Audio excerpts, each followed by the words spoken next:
Bem, aqui eu repito um pouco aquilo que eu já falei sobre o Conselho. Esse tipo de ação, ela tem que ser compartilhada, né? Não dá para fazer sozinho. O município sozinho não avança, os stakeholders sozinhos não avançam. Isso tem que ser uma ação orquestrada, pensada de forma conjunta, executada de forma coletiva. E aí você tem todo um procedimento, né, de diagnóstico, de discussão, que eu não vou entrar nesses detalhes agora, mas é mais para dar essa visão. Dentro da metodologia, você elabora um plano de ações com materialidade, os principais stakeholders e estágio da organização, todo um roadmap de sustentabilidade, no caso, em português, um plano de ação, né? Recomendações, define prioridades. E um outro aspecto também, é importante que Idanha apresente para a sociedade o que está sendo emitido em termos de gases do efeito estufa aqui nesse desenvolvimento. Idanha aparece no contexto como uma região bioeconômica, com produção orgânica, são coisas extremamente que agregam valor estratégico à produção, né, e à comercialização. Então, é muito importante que a gente mostre que, olha, aqui em Idanha, a nossa emissão é 100, e o que a gente reduz nas ações de orgânicos e nas outras atividades relacionadas são 60. Então, temos aqui um aspecto positivo em termos de emissões. Não que isso é uma coisa positiva do ponto de vista regional, mas que Idanha-a-Nova está fazendo o seu trabalho, está desenvolvendo aquilo que a sociedade pede, não só no âmbito local, mas no âmbito global. So thank you very much, Divaldo. And after this overview, very, very important on the sustainability, we try to go inside the territories. Of course, we start with the Latin America area, that is one of the most important for the future development of the network, together with Asia, of course. But in particular, we have Juan Pablo Sciurano, that is the responsible of IN.N.E.R, the International Network of Ecoregions for Latin America, and Serbia, that will introduce these initiatives and perspective for the starting of new organic districts in Latin America. Thank you, Pablo. Thank you, Salvatore. Okay, so today I'm going to speak about the integrating organic and agroecological approach for ecoregions development, focusing Latin America and thinking how we can build up in Latin America biodistrict, what are we doing. I will focus in the relations between agroecology and organic in the last 20 years. Both movements have common roots and have developed from beginning of the last century common initiatives worldwide, but I will focus on the last 20 years in the present and how can we see the future regarding biodistrict, inorganic and agroecology. So we start with the principles. They are very, very similar, the principles of organic and agroecology. If we see there is a principle of health, ecology, fairness and care that I'm sure you all know very well. It comes from Adelaide IFOAM World Congress in 2005, where the organic movements were pushing for more than the organic normative laws and tried to think how we can expand and come back from the movement about how we can upscale organic agriculture more than norms, more than only certification. What we see in this part is the 5 levels of transition of Glisman about agroecology. And the levels are 5. So the first one is increasing efficiency of inputs. The second would be substitute the inputs for agroecological practice or organic inputs. Then we have the third level, that is a paradigm change. And then we have the reconnection between producers and consumers. And finally, we arrive to the final level of the transformation on the food systems, transforming and building a new world rules for food production. So these are, and we can see from the incremental side, different actions, so biodiversity, economy, economic differentiation, synergy, input reduction, recycling, soil health, animal health. And then we go to the food system changes. So we go to fairness, social values, co-creation, connectivity, land and natural resources, governance and participation.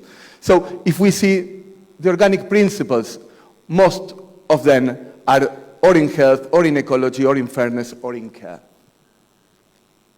So organic movements have been working on this, working from Organic 3.0, trying to make the best practice guidelines for agriculture, developing the different dimensions that agroecology is working to. This is 2006, this is 2006, more or less. And from this period, there was an attempt from organic movements how we can implement improvements more than the norm. So to making the norm and the certification of organic agriculture a floor and not a roof. So starting from the certification, changing the paradigms and changing the movements. Same in agroecology. We have in 2009 the development of TAPE, so Tool for Agroecology Performance Evaluation. So this has been from 2019 implemented in more than 50 countries, trying to evaluate the performance of agroecology. We have, I'm part of Agroecology Europe organization, and we developed the OASIS. This is the original agroecological survey indication system, divided in different dimensions: agroecological farming practices, economic viability, socio-political aspects, environment and biodiversity, and resilience. Both TAPE and OASIS are working in a Likert-style process where we have different actions that are taken on the field and in the different social movements. So you can go from 1 to 5 and have an indication on how the system is working at the different levels. So when we see the position of IFOAM in terms of agroecology, we can see that organic and agroecological practices can work hand in hand to achieve transition towards sustainability. It is important to highlight that these two approaches can learn from each other and build upon each other's knowledge and best practices. And here we have the different, let's say, stairs going. So current system, eco-efficiency, input substitution, system redesign, and agroecological landscape and food system. So we can see organic here, and we can see the goal of agroecology here. What we are facing in different continents and countries and even regions is that this frame is clear for both movements, but sometimes the practicals are different. So the process, as we've seen in the first graphs, we see that agroecology put it in the different levels. This is in different levels. Organic start here. And with certification, if we fulfill all the rules, we will be here. And then we will have different systems. Every country has different systems that can evaluate how more sustainable is an organic practice. We have different private labels that are going together with organic at different levels. So let's say the 3.0 ideas. In agroecology, where start? We have the conversion period in organic that starts when we are in this point. But agroecology starts in this point most of the time. So I say this in order to keep it on the mind for what I'm going to present in the next slides. This is what happened in Latin America. We have different organic seals, official ones, and then we have different seals of PGS. PGS in some countries are related to organic rules, so it's only a different way of guarantee the systems, but it's related to the same norm, the organic rule. But in Latin America, in many countries, they are not the same rule that's guiding the PGS and guiding the national rule. So there we have some gaps in terms of practices on each one of the countries. So, for example, if we see in Ecuador, we have our representative too from CIHEAM. We have a certification, national certification of organic, and we have different PGS that are not directly linked with the organic certification norms, but are implemented on each one of the communities or each one of the regions. Then we have the same in Argentina, for example. There is only the organic rules, and there is just few PGS organizations, and it's not a national network of PGS.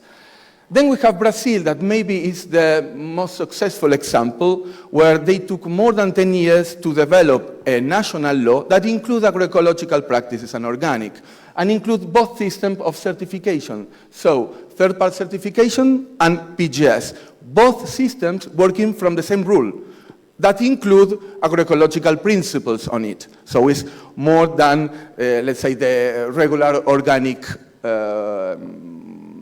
rules.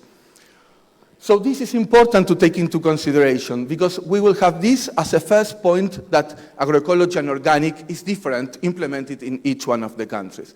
And then something that is related to the guarantee systems, and I made the same mistake, is that which is the goal of the processes.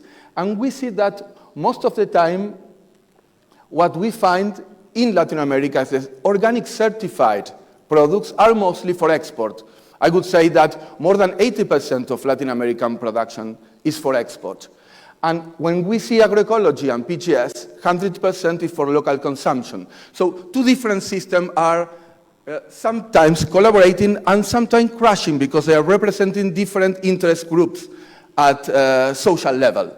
So in this way, we have some agroecological view that is more for endogenous development, so thinking about food security, food sovereignty, and we see that in some countries we have an exogenous development for organic that is related with export or with tourism link with the typical products.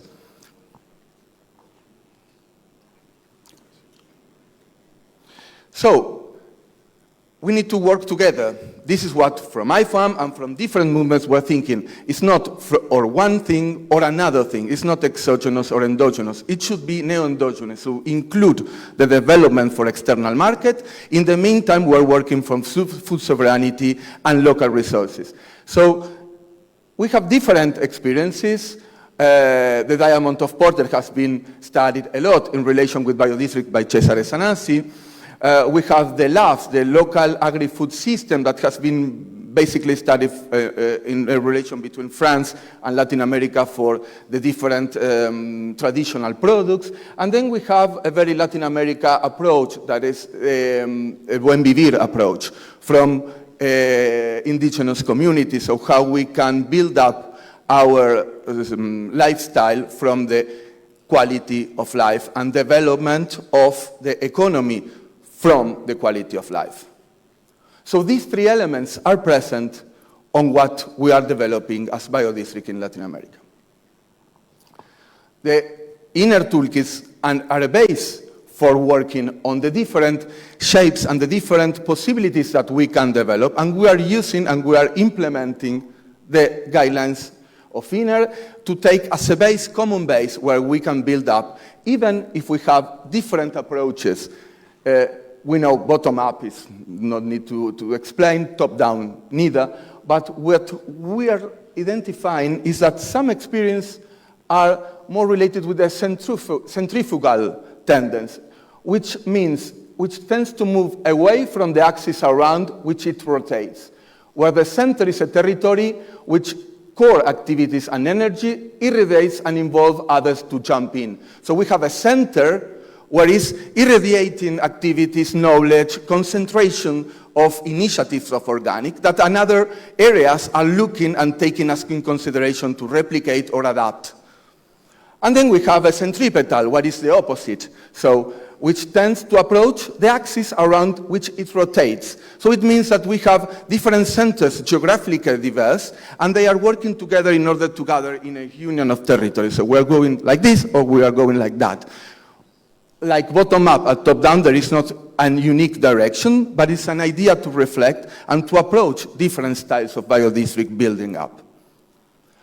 So taking that in consideration, we've been working with IN.N.E.R close with different governments, social movements, cooperatives, and we did many initiatives from trainings online, from visit to Italy for biodistrict with governments from Latin America supported by CIHEAM.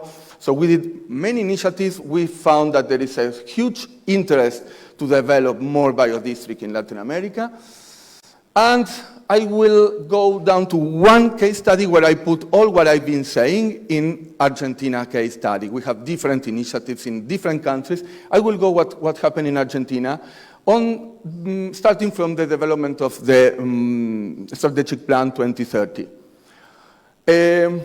What are the differences in Argentina regarding organic and agroecology? We start from the government structure. Organic is under quality secretary. It means GI and national label products, so it's centered on quality. Agroecology is under family farming and indigenous community secretary. So we just see in the level of policy how it's divided. Unfortunately, two secretaries were not speaking too much. So we faced this element that it was not part of the same governmental structure. Marketplace, organic certified products. We have a certification, third-party certification in equivalence with Europe and so on. Agroecological mainstream, mostly without any kind of guarantee system. There are two systems of PGS, but are not representative, as most of the agroecological products are going without any kind of validation of any sense. In advocacy, organic mainly centered on market. So it's recognizing the produce, so you go to a supermarket, you can see what organic product is, so which are the difference between organic and conventional, and so on. This is the center of actions from the organic Argentinian movement. In agroecology, it's very different. It's developing different policy actions linked to land access, seed laws against GMO policies that in Argentina, as you might know, are huge, and access to food campaigns. So are much more engaged on food sovereignty, actions on the territory, than organic that is more linked with market. On research level, we have universities working together with departments of agroecology and departments of organic, but we don't have, unfortunately, a Congress of Organic. The last Congress of Agroecology have more than 1,000 participants, so it's much more live, the participation on research on agroecology. If we see this is very different one each other, and it could be complemented or it can be opposed. In Argentina now, we're trying, through biodiversity, this is why coming, to integrate this in order not to create a clash between two worlds. So I think biodistrict in this term is going to open the dialogue between this local situation in order to evolve. So we see, again, endogenous development, we see solidarity economy, the different actions. For example, this is an action that a cooperative of the land farmers did in front of the Congress, distributing food for everybody, making markets, and but strong campaigns.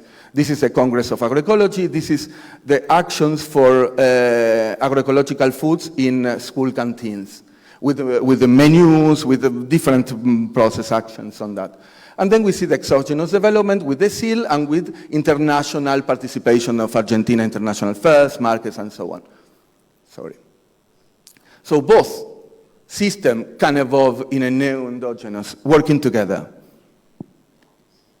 So this was the goal of this plan of working and developing biodistrict in Argentina, where different organizations take part, universities, organic movements, universities, certification bodies, and so on.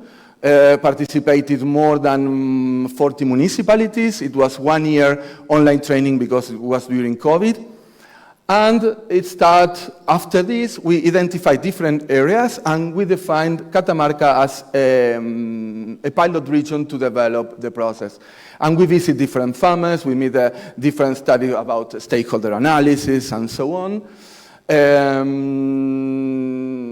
And as you see, there is this is the province of Catamarca, a lot of production of wine, grapes, olives, honey, asparagus, different fruits, and maize, little bit maize. But when we arrive, how many producers are in Catamarca certified organic? It's a big province, only 29. So if we want to develop an organic region, it would be very difficult to count only with 29 participants, most of them exporting, and without organizations that support the increasing of the farm. So it would be impossible to start up with that. So the idea was to start with 3 regions, and this is where we come in with agroecology. In the province, there is not one PGS in the province, and there is not a register for farmers. So farmers are not registered. I mean, you are registered as farmer, but you are not registered in any way about database. So nobody knows how many farmers are, how many of them are growing grapes or are growing olives.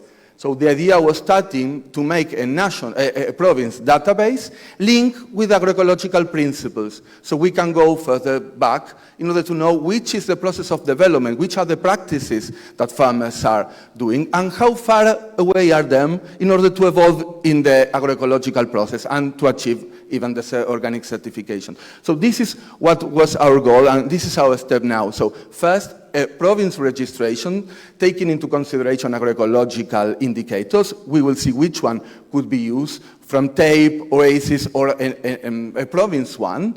And from there, try to scale up organic and trying to work together, because we cannot wait that there will be 100 organic or 1,000 organic farmers to upscale organic agriculture. So we need to work in minimum quantities. This is a second example that is the opposite from the outside. So starting from organic agriculture, this is a group of 11 farms covering around 8,000 hectares in 3 regions in Buenos Aires. And we work at different levels. We work on the value chain. We work on the value chain. Here, we work on a stakeholder analysis, including different actors that could contribute to go for an organic 3.0. So all of them are organic certified. All of them go higher in the process of development and the process of including different dimensions that they were not attending. So we made the tape. These are results, very high results of tape. Here not see, but the average is over 70. Most of the time, it's considered over 70 is established agroecological practice, down 50 and 70 is a medium term, and less than 50 is not developed, let's say. And most of the indicators are up the 70. So these are the relation between actors, the map of actors. So we have international institutions here, GALD, and IN.N.E.R. We have the public authorities, the Ministry of Agriculture, research centers, non-profit organizations, and economic actors working together. So what happened is they are in this step on developing, it's a website, but it's, let's say, proto-platform. It will become a platform where we have different elements. So we have modality, Pampa Orgánica North. So a way forward organic 3.0. So we have the evaluation of all the farmers, all the participants in terms of tape. We have single evaluation of each one of them that you can see on the website. Then you have the different producers that are taking part. This is in the territory. And if you go, for example, to one that is Altos Verdes, you will see which is the condition. So what is he growing? Which is her main objective? So improving seedings. They are doing population process of improving seeds of maize. That is a big challenge in Argentina to improve seeds organic of maize when you have all around GMO. And it's mixed farming and animal production. This is the values of tape of this farm, and these are the value chain elements. So we see which could be the cultive. We have different crops, which is the destiny, what was used. So it's flowers and seeds for own use. This is 2022-2023, the quantity of hectares and the kilograms that was produced. And all this information go to the general data of all the group. So the idea is that we are doing different information from each one of the producers. A group information. And then the next step that we are working is to involve the different stakeholders to involve in this process. So university that will research about biodiversity in the farms, we will include another indicator that university could follow directly on the same platform. If a trader wants to know how many corn will be available on next season, they will put how many they plant and what is expectation, and who has sold and who not. So this is a way of connecting value chain and indicators of agroecology in one organic group. So this is one of the farmers. And so arriving to the final reflections. I think that organic agriculture and agroecology should go together. These examples that I bring back from Latin America, then Argentina, I think we can see it in many continents and in many regions. I think that biodistrict can give a strong answer to conciliate different movements and to have the scope of 3.0 that in all this year we haven't found very well the way to fulfill. I think biodistrict is the way, and I think agroecology and organic agriculture are key elements for that. Thank you very much.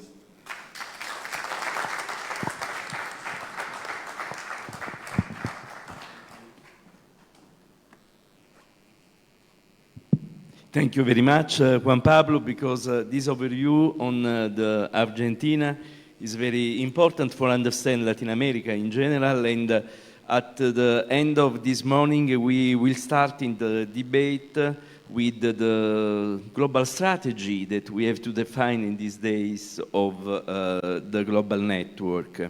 And for this it's important to have a picture of the different continents. Yesterday we started with Europe, today with Latin America, and now I invite Jennifer Chang, Director of IFOAM Asia and ALGOA, to introduce a very specific program of Philippines. The name is From Arms to Farms. In this way, we can try to understand which possibilities we have to have not only action at agricultural level, environmental, but also at social level. So, Jennifer, when you want, you can go on. And you can show, please, the book also that we have on this experience. Okay, good morning. I'm Jennifer from South Korea. I work for IFOAM Organics Asia and ALGOA, which is the Asian Local Governments for Organic Agriculture. Before I start, being an Asian, I would like to acknowledge and introduce you to some of the Asian VIPs present here today. We have two mayors. One mayor, you have met him yesterday, from Japan, and we have also the mayor of Jingfeng present today. These two local governments are looking into the expansion of organic districts in Asia, right? And I also would like to acknowledge the presence of Madame Bernadette St. John. She is the director of the National Organic Program. She's sitting at the back there, part of the Department of Agriculture of the Philippines. So what I cannot answer about Philippines, because my case study is on Philippines, she will be able to answer. And of course, our beloved former vice president of IFOAM Organics Asia, he arrived yesterday because his flight was delayed, I believe. We call him Boyat, Mr. Edgardo Uichat. And he's also from one of the more than 7,000 islands of the Philippines. The island is called Negros Occidental. And they will be making the bid for the 2027 IFOAM Organic World Congress. So you will be meeting their delegation in Taiwan at the IFOAM Organic World Congress in December of this year. That is something that IFOAM Asia also is very involved in. And then another person who is working for the biodynamic, but he also happens to be our former IFOAM Asia board member, Sandeep, is there, and he's also wearing a very interesting T-shirt. You can ask him about that later. That relates to my presentation. Okay, so you can talk to him later, right? He's our biodynamic, passionate advocate, I would say. Okay, so I have three steps on how I want to present today. I want to give you something about IFOAM Asia. And I think many of you are wondering, what is IFOAM Asia doing here in this program, right? And how is it linked with GOUT or IN.N.E.R or the organic districts? And then I want to give you some keywords of the Arms to Farms program, because the video that I'll be showing gives you a comprehensive background, details of the program in the words of Mayor Romel Arnardo. He's the person who implemented the program, right? I do not want to repeat it because the presentation is so good, but I want to give you a few pointers for things I think is necessary for you to understand the essence of the program. Okay, so IFOAM Organics Asia is the regional body of IFOAM Organics International, and we were established in 2012, so we are basically about 12 years old now. And I know you know that in Europe you have IFOAM Organics Europe, and they are 22 years old, so they are older than Asia by 10 years. So when I first started creating IFOAM Organics Asia, I would be on the call. The ED then was Marco Schluter. I said, Marco, what do I do? Now I talk to Eduardo Coco, you know, on WhatsApp. Eduardo, what do you think I should do? Because they have 10 years of experience, you know. And Amber is part of IFOAM North America. So IFOAM Organics International has all these bodies. And for Croatia, I think you're part of IFOAM ABM, right? Agro-Bio-Mediterranean. So we have at the moment, IFOAM Asia, about 230 members, 18 countries and areas in Asia. Central Asia, of course, that's Asia, right? But I would just like to emphasize that Kyrgyzstan, Kazakhstan, you know, the Tantan countries, as we call them, are also part of IFOAM Asia. Interestingly, Middle East, they're actually part of, you know, IFOAM ABM, but they like what Asia is doing, so they are also coming to our programs, right? But the market is always in Europe, but we do work together. So when we first started, we had 88 members. Now we have about 230 members. And then we are registered in South Korea, where I'm based, the Philippines, Bangladesh, and just about 2 weeks ago, we found that we had been approved by the Chinese government as an overseas NGO. This is quite an achievement. We were working for almost 10 years for this, because, you know, overseas NGOs are almost impossible to register. So I think the Chinese government see the value of organic farming, right? And we are also not political. So these are the activities of IFOAM Asia. When we first started, you know, we are not the first IFOAM Asia. The first IFOAM Asia that was created was dismantled. So when the task was given to the South Koreans after the 2011 IFOAM Organic World Congress, in 2012 we started, we said, okay, we have to be very diplomatic not to disrupt the feelings of the many long-term members in Asia, right? So we just went around talking to people, what do you think we should do, you know? And we found out something that most of our members and most of the first board of IFOAM Asia, they're working with local governments. I said, okay, so why don't we gather these local governments together? There were 10 local governments in the beginning. Now we have 270 local governments, even more members of IFOAM Asia working under ALGOA. That's how the Asian local governments for organic agriculture came to be born. So in Asia, we work with ALGOA. Outside Asia, we met a wonderful gentleman called Salvatore, you know. So we invited him, and then we came out, okay, maybe this can be expanded outside Europe. So we created something called GOUT, the Global Alliance of Organic Districts. So ALGOA and IN.N.E.R are one of the founding members. And then we discovered that, okay, we have to, you know, foster the growth of our young people. Otherwise, look, I'm not going to be 39. That's when I started, forever. You know, we have to have transitional power. And so we started something called the Asian Organic Youth Forum. There's a bit of a story about that. And they took this to the global network by connecting with young organics in Asia. There was a group called Young Organics in Asia that was formed in the year 2000. And then they said, okay, we've got Asian Organic Youth Forum. We link up with Young Organics. Okay, let's call ourselves the Young Organics Global Network. And what we do is, at the moment, we put them into the World Organic Youth Summit. So we just completed 2 World Organic Youth Summits. And it's, you know, the youth from all over the world. And then, for me, you know, in Asia, women have to make their voice heard. You know, we have to be visible, forcibly sometimes, loud. So I'm always called, oh, she's very noisy, she's loud, you know. I said, I have to, because nobody will even listen to me. So we've created something called Women in Organic Agriculture in Asia. Oh, wow, we are women. And then we do a lot of education and research. So you will hear about the Algoa Organic Foundation course. We have something called OIT, we call it, Asia Organic Innovation and Technology Platform. And the E-Road project just started last year. This is Education and Research for Organic Agricultural Development. This one is connecting universities and colleges, which has the organic agriculture program, and then they do organic research, right? So we want to benchmark it. This is something that we are doing with the Organic Center of the US, right? And then, of course, DOAN, the Deserts and Drylands Organic Agriculture Network. And then for other programs, we have the annual Organic Asia Congress. The annual European Congress is in September, right? So we've got that annually as well. We go around different countries in Asia. We just finished one in China. Next year we'll be in Vietnam.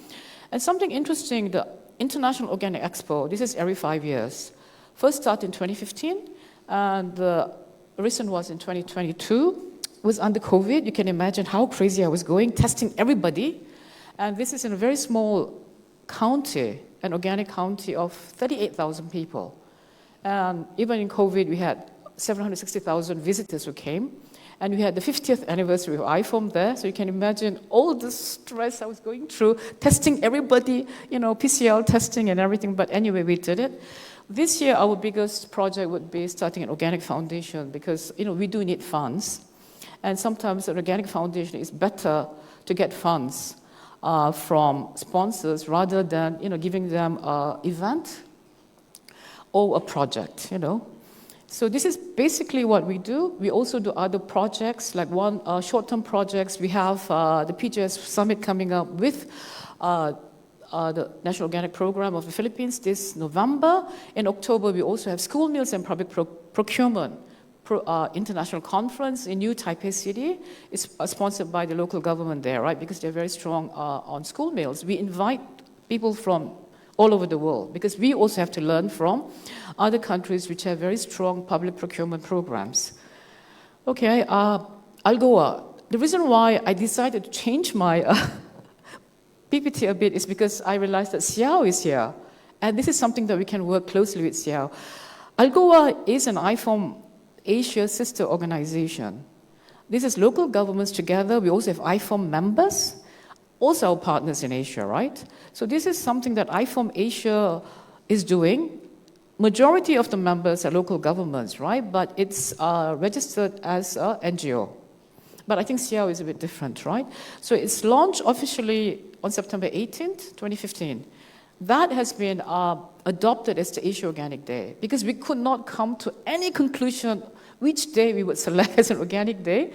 And the people present at that conference said, look, September 18th is Algoa's birthday. Let's just say that's an organic day, right? So it has been adopted as Asia Organic Day. At the moment, it's 280 members now as of January of this year. And so what does Algoa do? We have a summit. If you want to get local government leaders together, it has to look, very flashy, grand. It has to have a very nice name. And everyone loves the word summit. And we usually get more than about 15 countries and areas from Asia, right? So we can call it a summit. From 2020 onwards, after GAUD was formed, we joined it together. So we call it Algoa and GAUD Summit. And then you can see, this is the 4th and the 5th. In the beginning, the stage was very empty, I can tell you. It's only 10 local governments, And by the 3rd year, we have to take 2 photos because this stage was too, small. And then by the 3rd year, people would just self-paying to come to the conferences, right? So historic meeting in Rome, and I think most of us were a few years younger. Joosten looking very smart, and then Salvatore, and our former president is we call him Dr. Zizi from China. And the then Algoa president was the mayor from Korea. So we had the signing that led to the Global Alliance of Organic Districts, and that is how the connection came with the organic districts, and that's why we have a bigger delegation of Asians coming. And I'm sure by next year when we come, if there's going to be another World Conference on Organic Districts, we will be able to report back to you how the progress of organic districts in Asia will be happening. Okay, so something I also want to share is the Algoa Organic Foundation course. So we started in 2015 with the first summit, and I never expected it to grow, honestly. I said, it's an idea. We launched it at the first Organic Expo, but I don't even know how I'm going to get the funding, I said. But the local government said, okay, what do you want to do next? I said, well, we continue with the summit, but I also want to do a training. The county was very generous, and this is a 7-day residential training in organic leadership, organic agriculture, predominantly for local government officers, and then ALGOA members, IFOAM members as well. Interestingly, most of the IFOAM Asian members, right, were young people. The average age was like 35, and then, as I said in the beginning, after a few beers, they came up with a wonderful idea to set up the Asia Organic Youth Forum, I always say, what are you guys doing under my window? I want to sleep, and it's like noisy until 2 in the morning, you see. We were in this 20-room hotel, and we rented the entire hotel, and I just happened to be on the 2nd floor, and, just outside where you can have a beer at night. And I would shout at them, will you please go to sleep, because I have to sleep. And the next morning they said, okay, we want to set up the Organic Youth Forum. I said, okay, you guys can drink now. That's how you socialize and come up with these wonderful ideas, right? This is something so inspirational. A spontaneous group that says they want to do something. Now, 5 years down the road, Li Feng is my director in China. Miyoshi runs, she was our former vice president. Now she's on the world board of IFOAM Organics International. We have a few of our people here. And we always say that that's the best thing that came out of IFOAM Asia, that we have a group of young people ready to take over IFOAM Asia when I, or maybe even Salvatore, our age retires, right? So I think that's the best thing that happened. And then, okay, now back to Kaswagan, that's where the Arms to Farms started. That's the position where they are in Philippines. As I said, Philippines is over 7,000 islands, right? They are in the island of Mindanao, in the southern part of the Philippines, in a province called Lanao del Norte. So you can see that red dot is Kaswagan. It's a very tiny municipality of about, I think, less than 30,000 people at the moment. They're also one of the founding members of ALGOA. That's how I first came to visit them.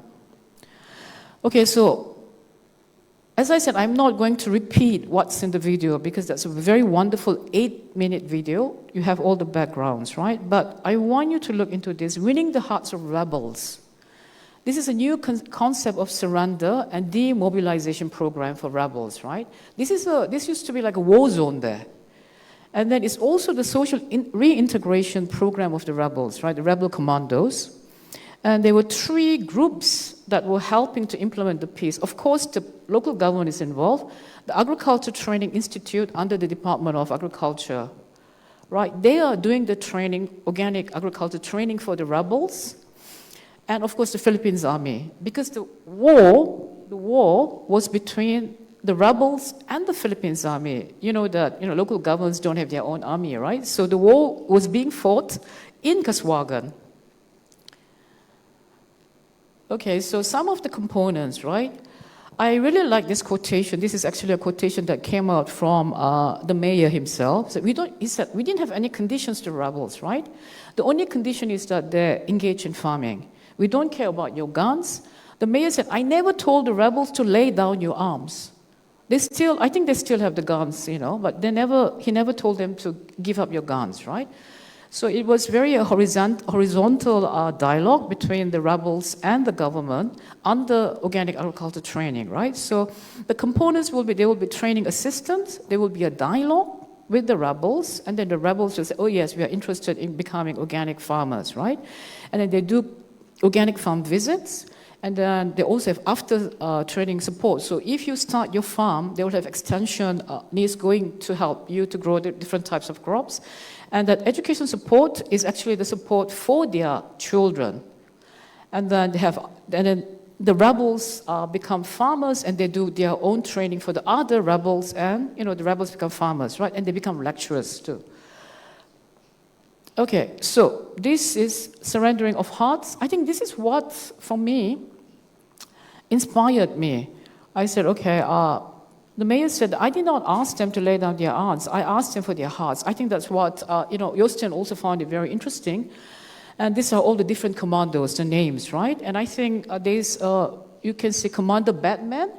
I don't know what his real name is, and they call him Batman, but he was the first rebel commando to be part of the program, and after that, all these commandos decided to become organic farmers.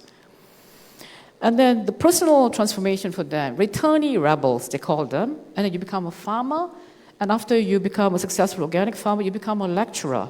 Some of them even became legislators, right? And for me, they became leaders in society, and they are peace builders. I always feel that organic farming is a farming of non-violence. This comes from the Gandhian concept as well. And I just like the concept that, we don't have to talk about the 4 principles of organic agriculture, right? But I always feel that organic agriculture is non-violent farming, So I really like the concept of peace building here. Okay, so that's the YouTube link. It's also in the WeChat, it's on the WhatsApp group, but the video is also here. Thank you very much and enjoy the video. And any questions that you have, we are here. And finally, yes, I know Salvatore. We have this wonderful book. One is to Salvatore and one is for the mayor. So it's you can have a look at the book later, and one will be distributed at the trade fair. After that, we give it to Mayor Jacinto. Thank you very much.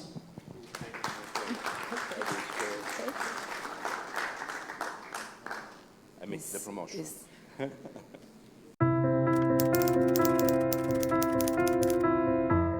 This is Kauswagan town in the heart of Mindanao in southern Philippines, inhabited by over 24,000 residents, comprising 13 villages of Muslim and Christian communities. Kauswagan was a thriving low-income class municipality for several years. In the year 2000, the government of the Philippines declared an all-out war against local separatists, and Kauswagan became the centerpiece of war and conflict.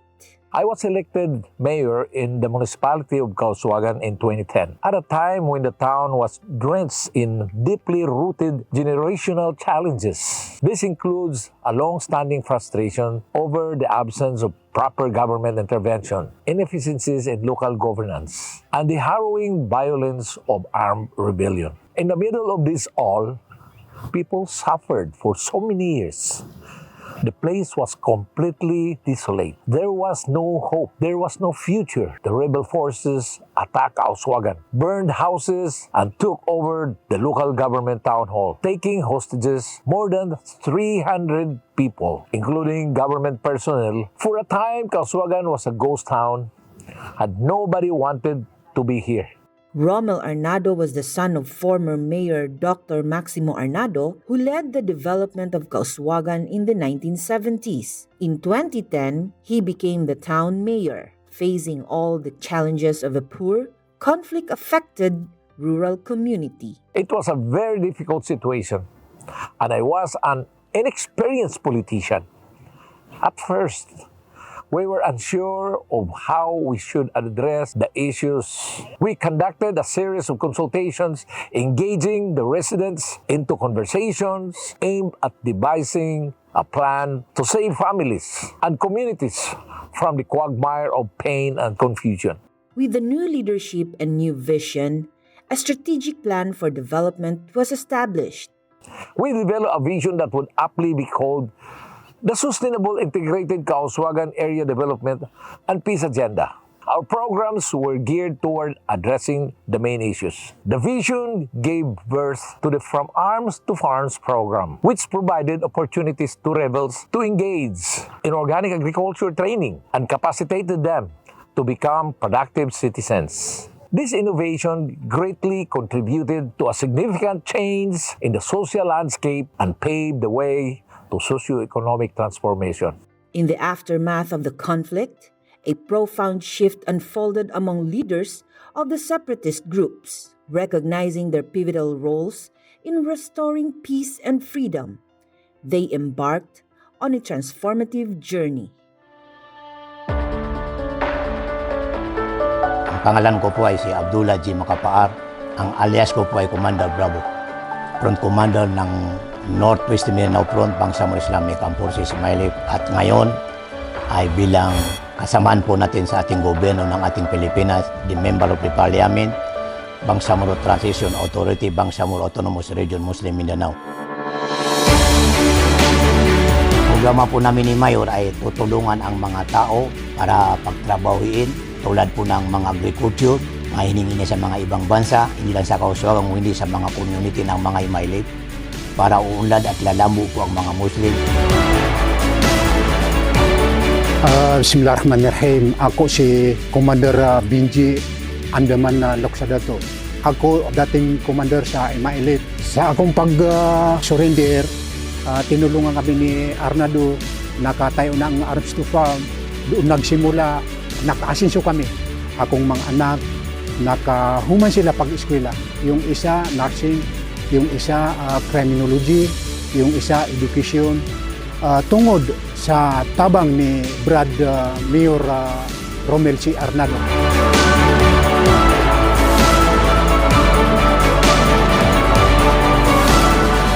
Ako si Mubarak Haji Yahya.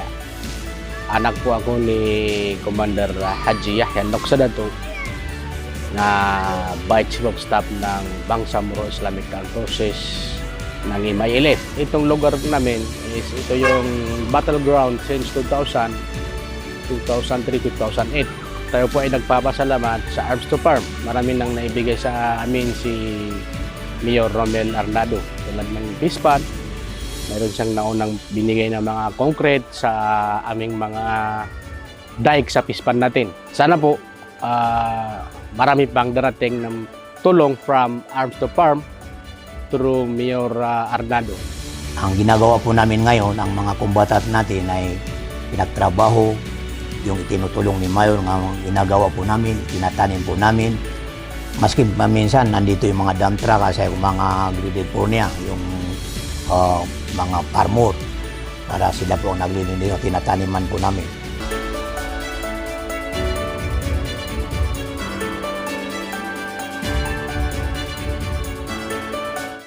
The vision gave birth to the From Arms to Farms program, which provided opportunities to rebels to engage in organic agriculture training and capacitated them to become productive citizens. This innovation greatly contributed to a significant change in the social landscape and paved the way to socio-economic transformation. I pushed for the execution of a carefully crafted roadmap that would allow the citizens to embrace a sustainability mechanism with the involvement of all the Kauswagan citizens, including the rebel commanders. The citizenry became involved and the rebel commanders decided to take part in a new revolution that promoted community empowerment, peace, and food sufficiency. Contrary to the prior claims that the cause of the conflict in this part of Mindanao was that the war between religions, we figured out that the root cause of trouble was only hunger. The government only needed to ensure efficiency in the delivery of public services and must master efforts to empower the people. Despite difficulties and challenges, we persevered and made a commitment to do the job better. The changes that followed were very dramatic. The crime rate started dropping and went down to 0%. Tax revenue collections increased, and in a span of 10 years, the poverty incidence below food threshold level decreased from 79.7% in 2009 to 9.1% by the end of 2019. Because of its efforts spanning over 1 decade, Kauswagan was consistently recognized by the national government and international organizations. The From Arms to Farms program developed a new path to lasting peace. Through our intervention and peace-building initiatives, we broke down generational barriers that brought community leaders and people together in concerted resolutions towards achieving equality, stability, and food security. Our focus turned into aiming peace, poverty eradication, and addressing hunger, which led to compelling results in massive integration of former combatants into our communities. This is the story of Kauswagan. To many, it's almost impossible to achieve peace in this area, and our efforts indicate otherwise. To pursue localization of SDGs across our region and around the world. Thank you very much.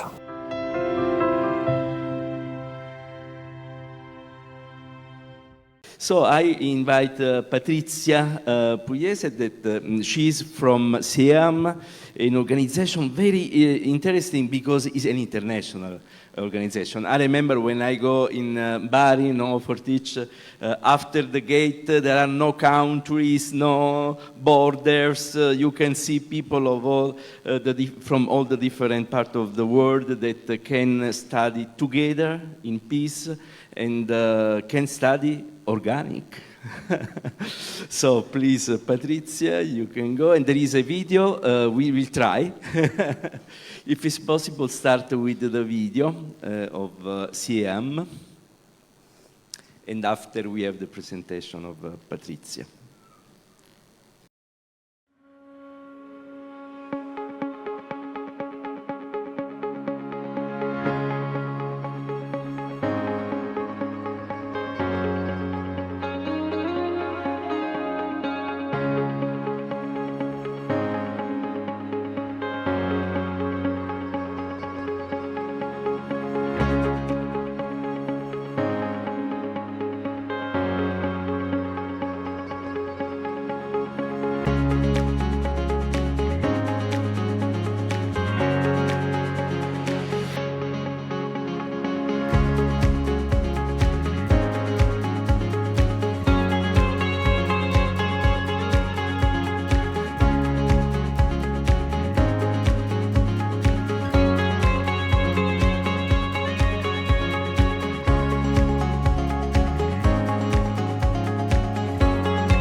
Yes, as Salvatore was saying, is an intergovernmental organization working basically in the Mediterranean, but we also go beyond with Africa and Asia quite recently. We're around since 1960s, and my institution, based in Bari, Italy, South Italy, is one of 4 brother institutes. The headquarters are based in Paris. Basically, we work under, let's say, developing 3 main pillars. So research, international cooperation and training. That's why Salvatore was saying we have in Bari, South Italy, a big campus with people coming from, for sure from the Mediterranean, but increasingly from different countries of Africa as well, and some Asian as well. They study together, they make plans for the future together. And organic agriculture has been since, let's say, the end of 1990s, a main pillar or a main area of action and of interest for my organization. So what we've been doing, basically we have been working, contributing to build up the organic statistics at the national level. Italy, we now contribute to the national statistics, but also around the Mediterranean and southeastern Europe. With the Mediterranean, we basically work with the Mediterranean Organic Agriculture Network, MOAN, that is an institutional network, basically gathering 24 countries now, represented by, let's say, the ministerial working groups and officers that are devoted to organic agriculture. But MOAN did not start as an institutional, it started with pioneers, then evolved in 2006 into an institutional network. This means, why this? Because we have been trying to work since the very beginning with the authorities, but also with pioneers, with researchers all the time, to have the whole ecosystem together and collaborating. We also work, let's say, in helping, supporting some countries in developing their own national legislation on organic, and with southeastern Europe, we work in different projects on organic regulation harmonization to prepare the access for EU. And we have a devoted master program of 2 years on organic agriculture. And we are very proud because many of our students have stayed in the sector. So they actually are working both in the ministries, but also in certification bodies, in associations, and that's what we are very proud of. So they found the program useful, and it was an opportunity for them to have a job, but also to contribute with their passion to the development of the sector in the area, speaking about youth people and new generation. And in this framework, we also always paid attention to organic, let's say, to the territorial aspects of organic agriculture. We never only saw the organic farming only as a sector, as an economic important sector, but we always paid attention to what it can mean for a territory, for a community. That's why basically we are a big fan, we've been a big fan of the concept of bio-district or organic district since the very beginning. And we've been working to promote its dissemination and its development with privileged partners. You can see in the photo myself and Salvatore, we were there in Tunisia, not by chance, you will learn more in a few minutes, in June actually, to an event. I will tell you more later. And we frequently have been working with Cilento, the pioneer bio-district in Italy and in Europe, as a case study in many projects. And this not alone, of course, but also with other friends and colleagues, among those for sure, University of Bologna with Cesare Zanasi and his team. So actually with Salvatore and Cesare, using the money of the Italian National Funds for Research, we actually developed the very first census of organic districts in Italy.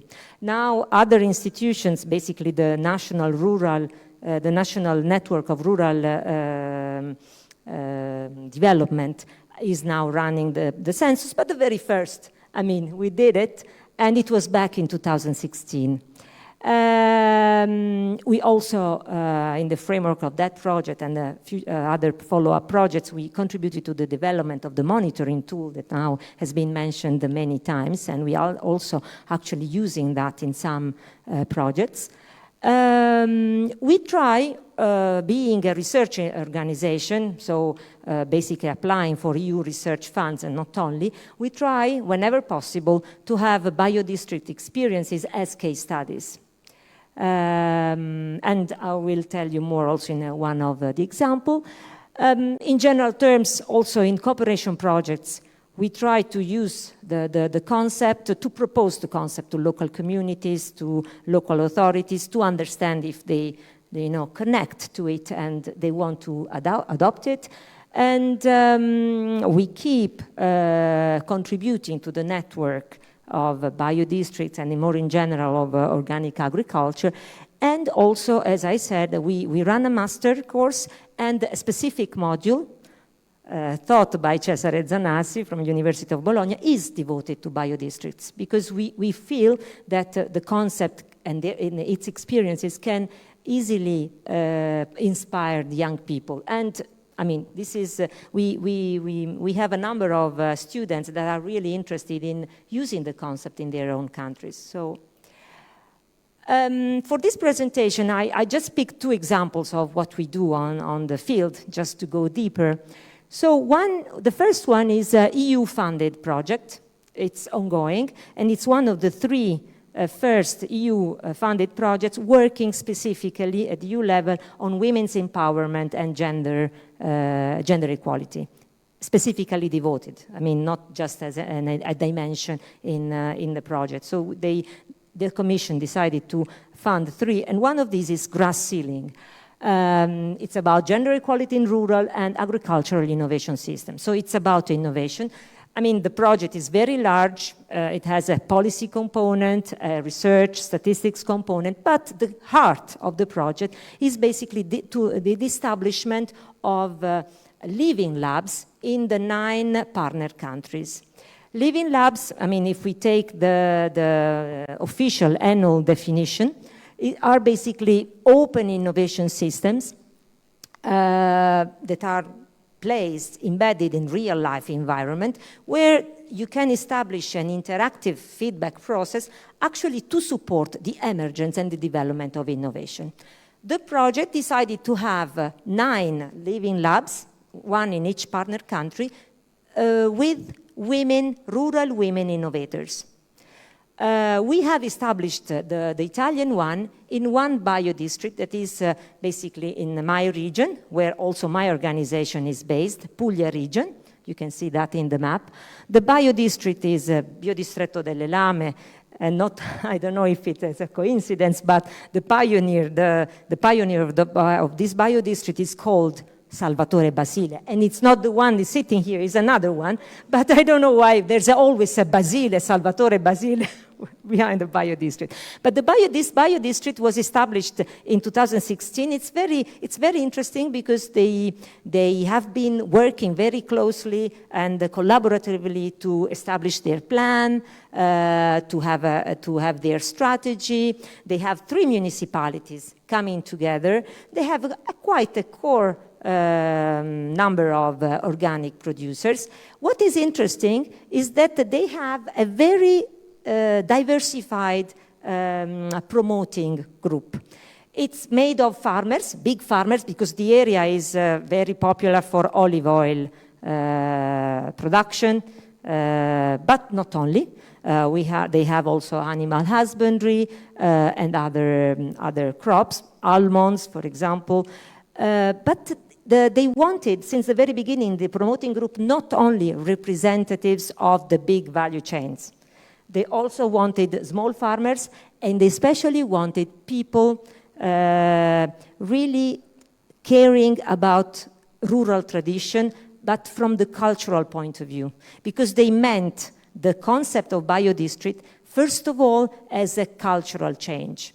It was not only to create a market, to promote a market for the big, for the local products, but it was to use the concept as a tool to improve the lifestyle, to improve the lives of rural community, and to promote a cultural change. What do we mean by cultural change? Because they were concerned, they are still concerned that the strong rural tradition of their area is slowly and not so slowly fading away, because new generations are not always interested in agriculture. So they really wanted to use the concept and the action of a biodistrict to keep this rural tradition, but also to make it an opportunity of job for people, and how can I put it, a value system for the community living there. So against this background, of course, when we proposed to host the rural women living lab of the project, they were very happy, and they highly supported us. So they helped us in identifying sorry, I forgot to say about the cultural thing, is that in the promoting group, they have a public theater. The managers of the public theaters, basically, they create shows for tourists, but also specifically for families in the community, to speak about the rural traditions, to teach people, kids, how they,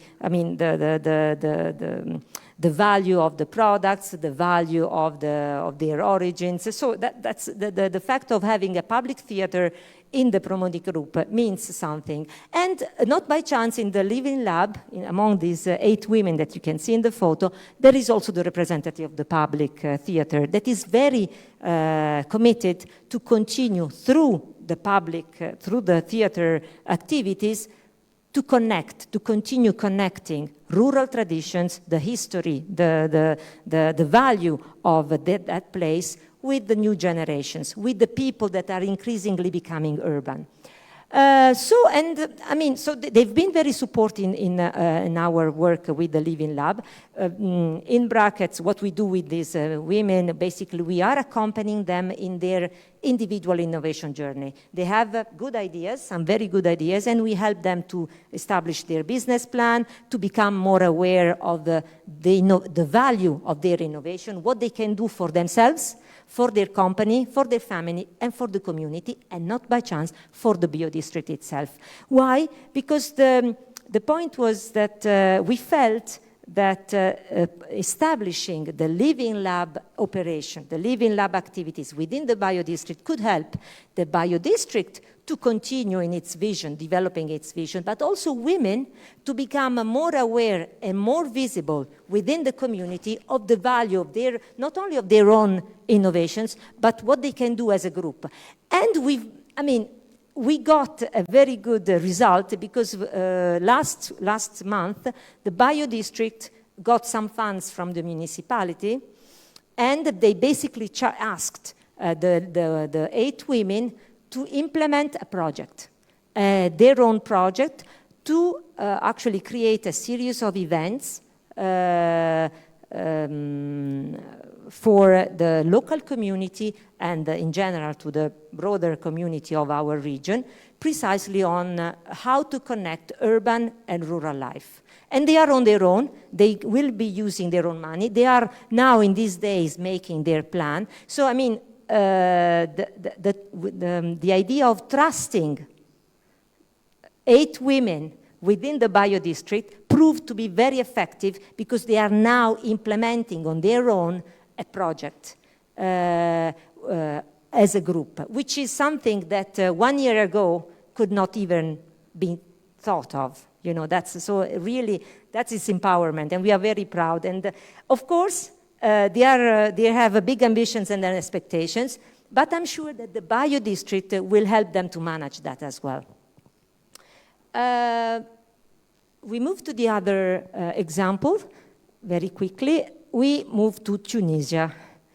We are now currently implementing, funded by Italian cooperation, a project that is about the creation, let's say, to develop preliminary work to the establishment and consolidation of organic districts in Tunisia. In Tunisia, they like to call that, they like their own name, they created their own name, and they call it BioTerritories. This project has an interesting origin. Back in 2014, the Ministry of Agriculture, but precisely the General Direction of Organic Agriculture at the ministerial level, decided to fund a study. Not by chance, we have today in the hall Samia Maamer, friend and colleague, that you will be hearing later, and she's been serving as a general director for organic agriculture unit at the Tunisian ministerial level of the Ministry of Agriculture for many years. And she's been basically the soul, the heart behind the development of organic agriculture in Tunisia. So back in 2014, she decided with her team to fund a study. Why? To identify what at that time were called pilot areas that should become specialized in organic agriculture in Tunisia. Why? This is very important because even though, and it's clear from statistics, the organic agriculture in Tunisia is strongly export-oriented, since the very beginning, Tunisian pioneers and the general director wanted to, let's say, to interpret the concept of organic not only as exogenous, as Pablo was saying, not only as an export, high-value export sector, but as something that could mean development, wellness, happiness, empowerment for the communities working for the sector. So that's quite interesting because this is not so common in many countries where actually organic agriculture was born as an export occasion, and even though they are perhaps complying with a number of social standards, still remains an export-oriented sector. While in Tunisia, the idea was there to have organic, of course, as a good economic opportunity, but to use the values to have a change in the development pathway of people working for the sector. So that's why the study was funded with a very complicated series of indicators. With a strong Tunisian expert team, we basically identified five territories. You can see those in the map. They are very different in terms of organic value chains, in terms of the relevance of, the number of organic operators, in terms of the number of hectares devoted to organic agriculture. They are very different, but they have in common, for sure, the ambition to use organic as a driver for local development.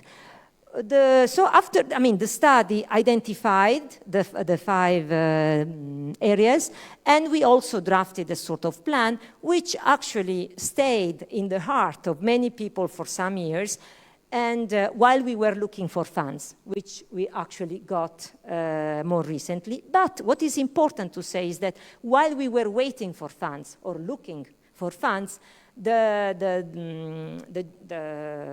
general director of organic agriculture in Tunisia kept the light on the five territories. So all sorts of initiatives, other projects were actually converged in the areas. Why? To keep the concept and the ambition open.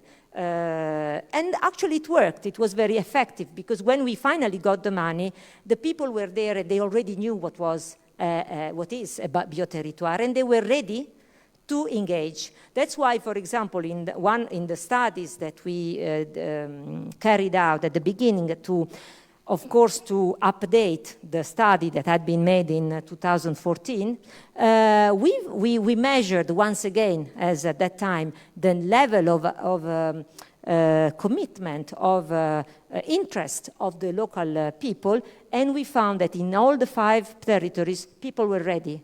Perhaps they did not have clear all the procedures, all the steps, but they like the concept and they connect from the human point of view to the concept.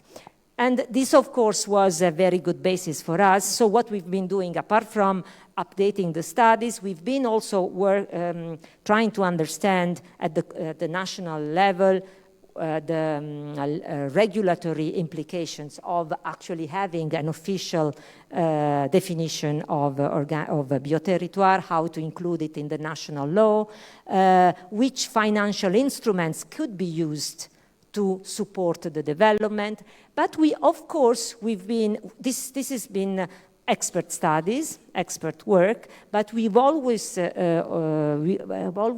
been working also with the 5 communities, engaging the operators, the associations, the local authorities, the national and the regional authorities in a very participatory way. So, for example, from on the top left, you find a moment where the people are talking with an expert, discussing what means a biodistrict, how it can be actually implemented, which legal form it can take. But we did not.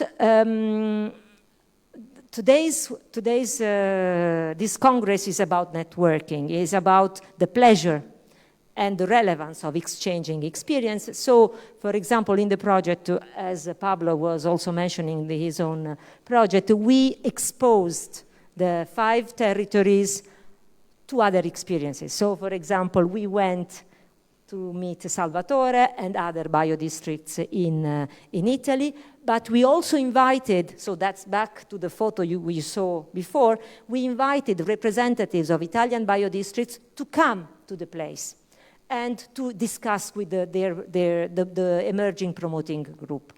And also the idea is that we are now experiencing that people are becoming more aware, self-aware of the potential of their products, of their resources, and of their own communities, which is basically the basis to create a biodistrict. We also, let's say, included in the system research, not foreign research, Tunisian research. So because we know that so much research is being done and then not really used, so we basically try to connect research work which is relevant for the 5 territories to the community. And so researchers are invited in the promotional days, and this is working quite well. I will finish with a few considerations on our experience. So whenever you decide to establish a biodistrict, take your time. Don't rush. Don't rush.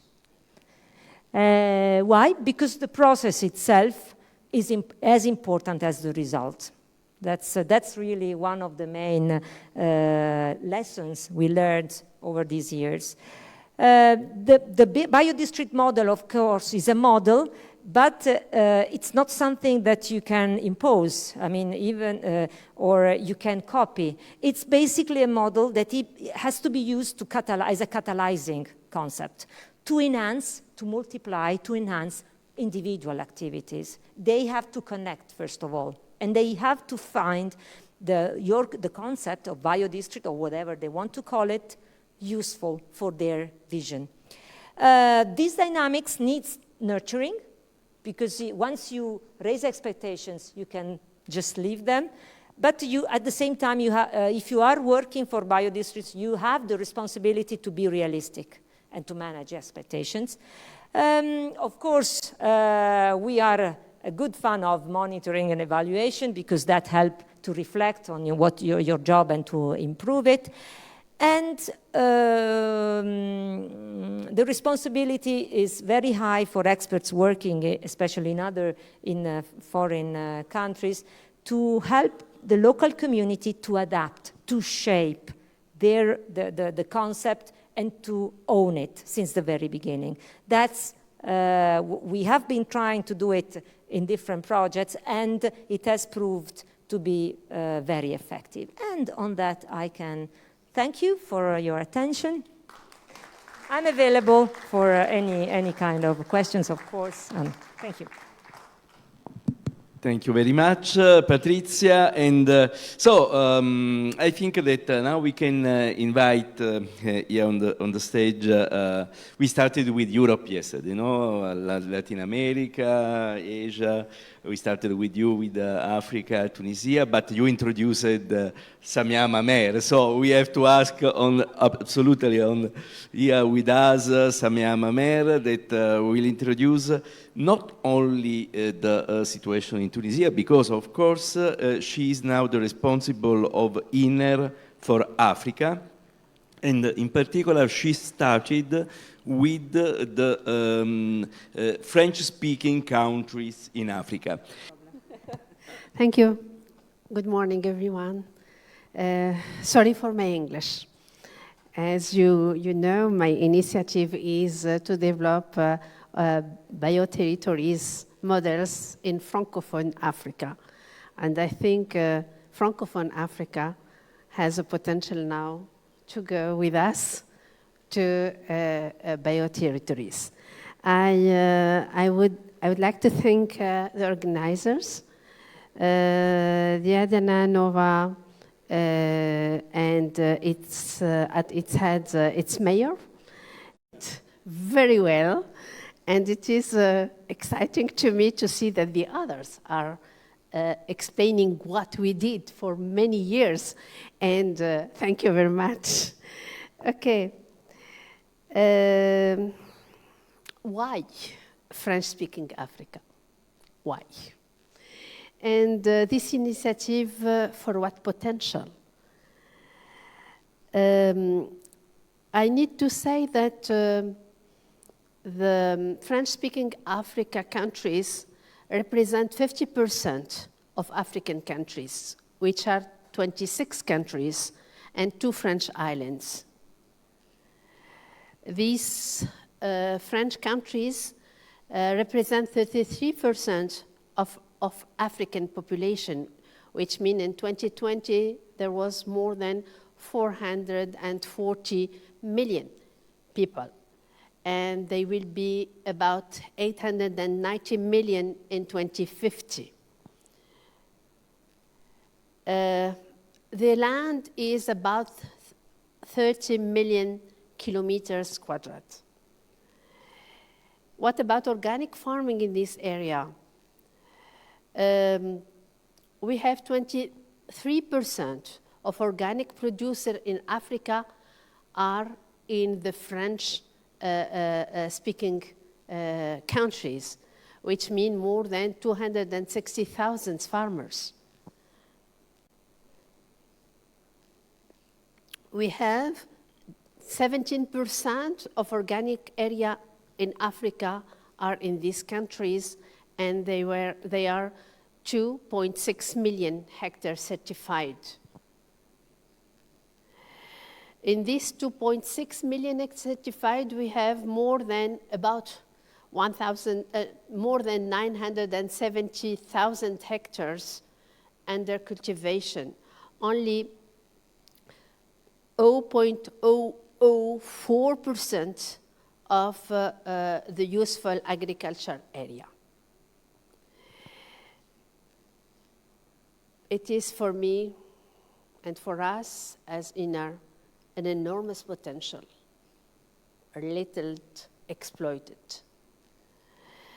The sectors, textile crops, root crops, medicinal plants, vegetables, oil seeds, coffee, cacao, olive oil, nuts, tropical fruit, shea, curcuma, cloves, cinnamon, vanilla, bakery fields, so many, many sectors, a very extraordinary potential. This is Africa. In blue one, they are the countries that we are looking for with this initiative. This initiative, led by African experts in partnership with IN.N.E.R, aims to support the emergence and development of bioterritories in French-speaking Africa. I say to support. It is very important for us. And the development of bioterritories around the world has proven to be a model to triggering local social economic growth dynamic, particularly in regions with high migration potential. And you know what is happening now in Africa with Europe countries with migration. Helping to protect the environment and safeguard health, conserving biodiversity, resilient for population and ecosystem vulnerable to climate change, which protects sustainable production methods such as organic farming, promotes its multifunctional role and its synergy with other sectors for the local economy, such as agrotourism. I say agrotourism, it is very important. All the people say tourism. For me, we need to work on agritourism to help our farmers and crafts, culture, etc.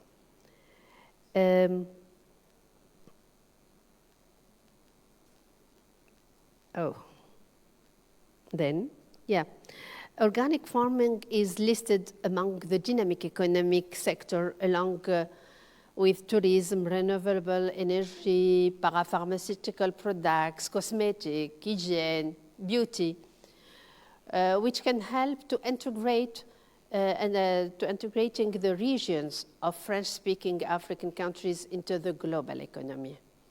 Okay, for local, but they need to have visibility with the global economy. The valorization of the development potential and the competitiveness of the territories, ecologic assets, biodiversity, and agricultural landscape, history, and cultural specificities would allow French-speaking African countries to attract mobile sources, investment, capital, skilled labor, create added value, and contribute to the prosperity of local economic units' inhabitants. And this is just to say a multi-stakeholders and multi-dimensional approach bringing together several bodies and expectation at different levels, local, national, and regional. At the end, for a synergy organic agriculture territory, organic agriculture and the territories, the articulation of a vertical policy for the development of organic sector, with the horizontal policies aimed at territorial development, places this ambition initiative to develop pilot bioterritories in French-speaking Africa at the heart of the debate on the need for sustainable territory to meet the multiple challenges of food security, social stability, territorial cohesion, and competitiveness. Only two models have seen the light of day in Africa. The first, developed in Tunisia over 10 years ago with the 5 bioterritories, which Patrizia said many of that. I have to stop there. I haven't to work with Tunisia now.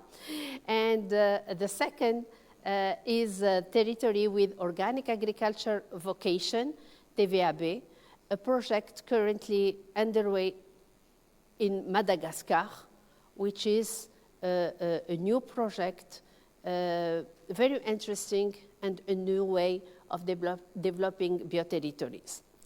In French-speaking Africa, organic farming is booming and showing that it has the potential to take on the challenge of developing models for organic territories specific to Africa. The African, in his own way, likes to live in community and likes to share. So it is very important. With my two colleagues who are it is very important to say that one from Madagascar, who is Gaëtan Etenslin, and one from Burkina Faso, Lamordia Tiombuano. They are my two friends, my two colleagues, and we will be the rock for this initiative for the future. So, for here the BioTerritories, okay. So for this initiative, we will work for these 5-6 months to go to one think tank, probably in the end of November and the beginning of December. We have two big things to do. To have our partners from different countries of this area.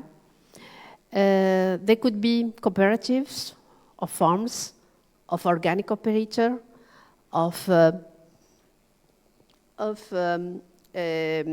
accommodation, restaurant, etc., union, association, NGOs, group, etc. And we will exchange with workshops, SWOT analysis, strategy, guidance, and co-construction with ODD. And our work will be in these innovative approaches, capacity building and scaling up of the initiative with the focus group in selected pilot seats. It could be impossible to work with 28 countries, so the pilot will be here. The sectors, as I said, there is many sectors, so we have to choose with these countries some sectors, some value chain, labels. For sure, we will work with agroecosystem, with protected area, with agroforestry, biodiversity credit, etc. And we will try to capitalize and develop a good practice, indigenous knowledge, innovation, and research with only these pilot examples and success story for French-speaking area. So we have a lot to do. It is very interesting because for me it is a new area. There is a potential. There is some who begin with organic, but not with this method of territorial development. We open this for all who are interested to come with us in this magnificent and exciting experience. It's a challenge, but I love challenges, and all my life, I have 36 years agronomo and 27 years in organic, and it was really a challenge. So thank you for your attention. Thanks again IN.N.E.R, and I hope that this initiative find his way to go. Okay, Patrizia, we have to go slowly, as you said, but surely. Thank you very much. Thank you very much. So I think that really in Africa and in Asia, we have the possibility to go very fast in the next years for our network. So my friends, as you know, at 12:30 we have to go for the lunch. So we have the last speech of this morning of Professor Uwe Jacobsen. My contribution is connected to my book, Transformative Ecological Economics, Process, Philosophy, Ideology and Utopia, published on Routledge 2 years ago. I'm working as a professor in ecological economics at Center for Ecological Economics, Business School, Nord University in Norway. In my presentation, I will focus upon ecological economics as a transdisciplinary field of science, and I will explain what this means in a few minutes. But I want to start with some of the challenges we are facing today, and they are closely connected to UN 17 Sustainable Development Goals. As you see, problems with poverty, crime, war, abuse, deforestation, pollution, climate change, extinction of species are due to how we think, feel, and handle, how we behave, how we think, how our feelings, ethical understanding, ethical feelings are. And this is a citation from Peter Garrett, and he's the leader of the the Academy for Professional Dialogues in England. So in other words, these different challenges are interconnected, and they are connected to the context of interpretation, how we understand it. So in ecological economics, the point is we understand things in another way than we normally find in the dominating economy today. But let's start with clarification here. We have two different problems. The first problem we have is connected to practice, to the factual level. Different problems that interact and mutually reinforce each other. As I said, the problems we are facing today are interconnected, and we cannot solve them one by one. We have to find solutions that integrates them. And that is an epistemic challenge. We have no single science today or expertise that can grasp this complexity. In other words, to solve the practical problems, we have to develop a new kind of science, a transdisciplinary field of science. And transdisciplinarity means that we have to connect different sciences from economics, natural sciences, social sciences, humanities, philosophy, and so on. And we also have to connect to art, because this knowledge could be expressed by other things than words and numbers. It could be expressed through films, movies, theater, music, and so on. So in other words, our challenge at the university is to develop a kind of knowledge that make it possible to understand the problems you are facing and to come up with good solutions. I very often refer to an Austrian artist, eco-philosopher, and architect, Friedensreich Hundertwasser. He said, when we dream alone, it's only a dream. But when many people dream together, it is the beginning of a new reality. In other words, a better world is possible if we start thinking and acting and develop a new kind of understanding. And if we take a step further, in my interpretation of ecological economics, normally, in the American tradition of how they describe and understand ecological economics, they very often refer to thermodynamics, Herman Daly, Georges Gorogin, and others. And they also refer to evolutionary theory, and that is Kenneth Boulding, amongst others. Both of these things are more in a natural scientific tradition. I include some spiritual dimension in this understanding on how we understand ecological economics. I think we need some inspiration from Rudolf Steiner and his anthroposophical description of economy as a part of a living society, economics based upon cooperation between integrated networks. And we also need the inspiration from Buddhism, saying that economy is part of the living world, the living system. And the ideas in Buddhism is not to increase consumption, but to increase well-being. So if we integrate all these dimensions, and also the peaceful dimension here in Buddhism is very interesting. But this combined will lead to a definition of ecological economics, saying that ecological economics is based upon a goal connected to enjoyment of life. We have to find cooperative solutions, simple lifestyle, connected to Buddhism, anthroposophy, networks, evolutionary theory, and so on, and circulation economics, very closely connected to thermodynamics. So in other words, if we connect the spiritual dimension and the more materialistic dimension, we come up with a more holistic way of understanding ecological economics. I always refer to some contributions in the philosophy of science to understand the change from the dominating economic system today and towards an ecological, economical practice and theory. And Imre Lakatos is one of my favorite sources of inspiration here. He differs between a scientific program's hardcore and the protective belt. And he says that every scientific program, for example, neoliberal economy, has a hardcore.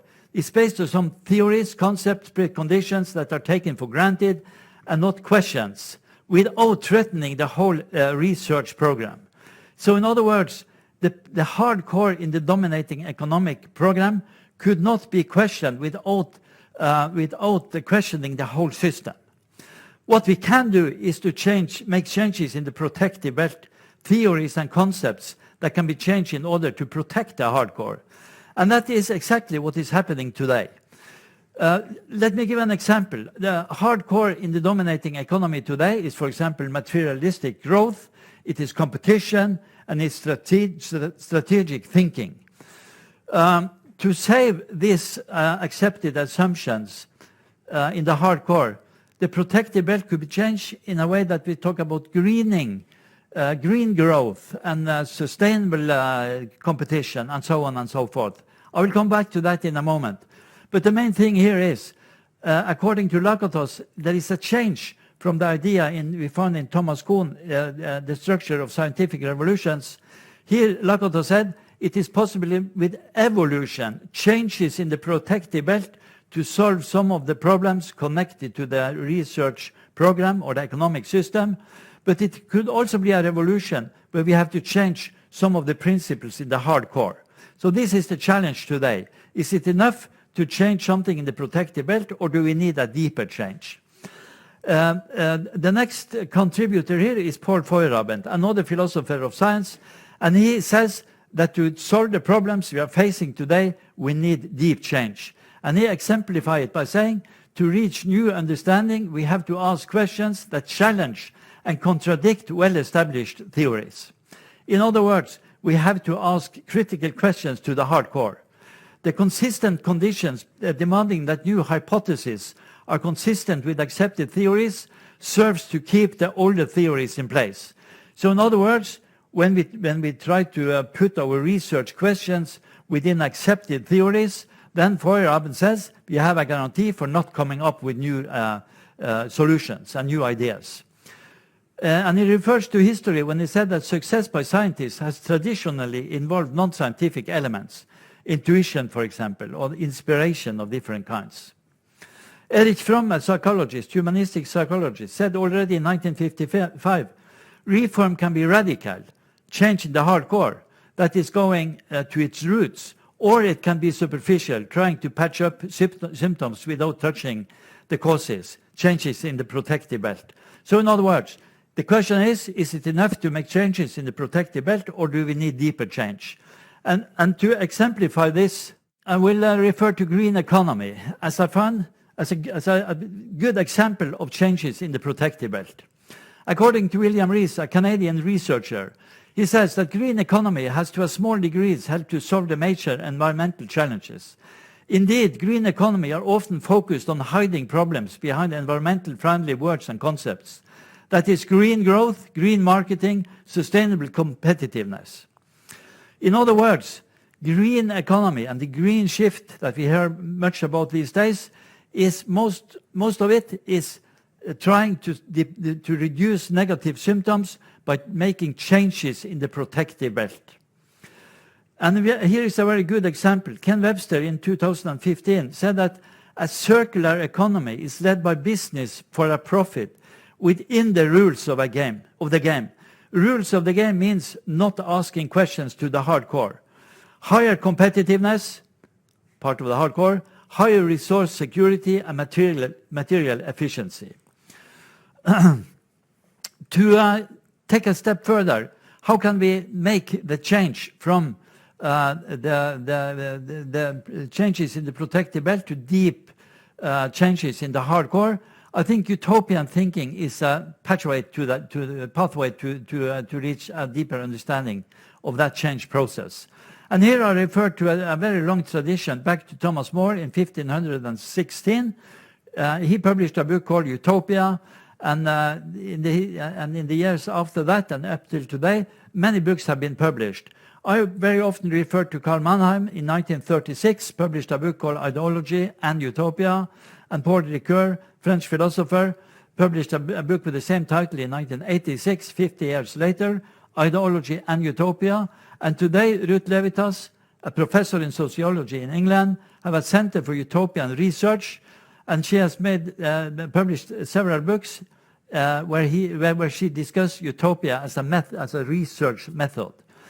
The idea here is that the tension between actuality and potentiality, between ideology, what exists today, and what could be, what could be utopia, this tension make energy and make direction to the change processes. So in other words, we have to develop utopian ideas. Utopia understands the present from outside. We have to place ourselves outside today's system and try to describe a system where most of the problems we are facing today are solved in one way or the other, and where we have developed a society that is good for human beings and for all kinds of life within a living context. Utopia is somewhere else, geared towards the future. Should not be realized. We can only work in that direction. So the idea with utopian thinking, is not to come up with a final solution, but that is to have a process going on where we discuss and have a dialogue. How do we want our local society to be in the future? And this is very interesting work. Go out in practice, meet people in the local societies, try to develop ideas about how we want the future to be. And this tension from what could be to what is today is the driving force in the change processes. But ideology is also very important. We refer to ideology, we are part of a culture. It's rooted in the ideas of the dominant social groups in a democracy, where the parties that have the majority of votes and so on, refers to accepted norms and values in the society and justifies authorities. This is called a well-ordered society, but a well-ordered society needs utopian thinking to develop. So without utopia, ideology becomes static, according to Paul Ricoeur, the French philosopher. But he says another thing also, in addition to that, without ideology, utopia becomes a mirage. So utopian thinking must be connected to the real world. The next step here is to ask a question. Why do we need ecological economics? Yeah, we live in a world of uncertainty, rich in potential for disaster, and at the same time for positive possibilities. In other words, in utopian thinking, we try to describe the positive possibilities. And that is exactly the same thing as is the goal in ecological economics. What we need is solutions that are systemic and sustainable from a long-term perspective. In other words, maybe we need some change in the hardcore from a short-term perspective to a long-term perspective. Instead of building economics and societies on knowledge focused on how to conquer nature, the great challenge of our time is to build and nurture sustainable communities, decide in accordance with living nature.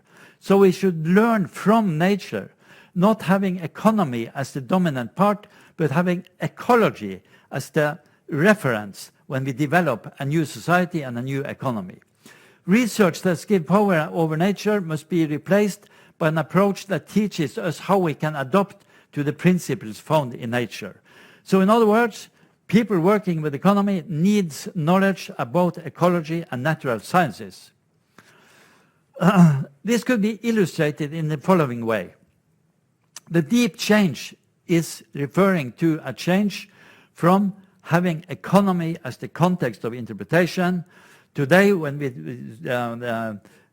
decide between different alternatives, we almost all the time choose the alternative that represent the most valuable alternative, measured in a monetary scale, in an economic scale.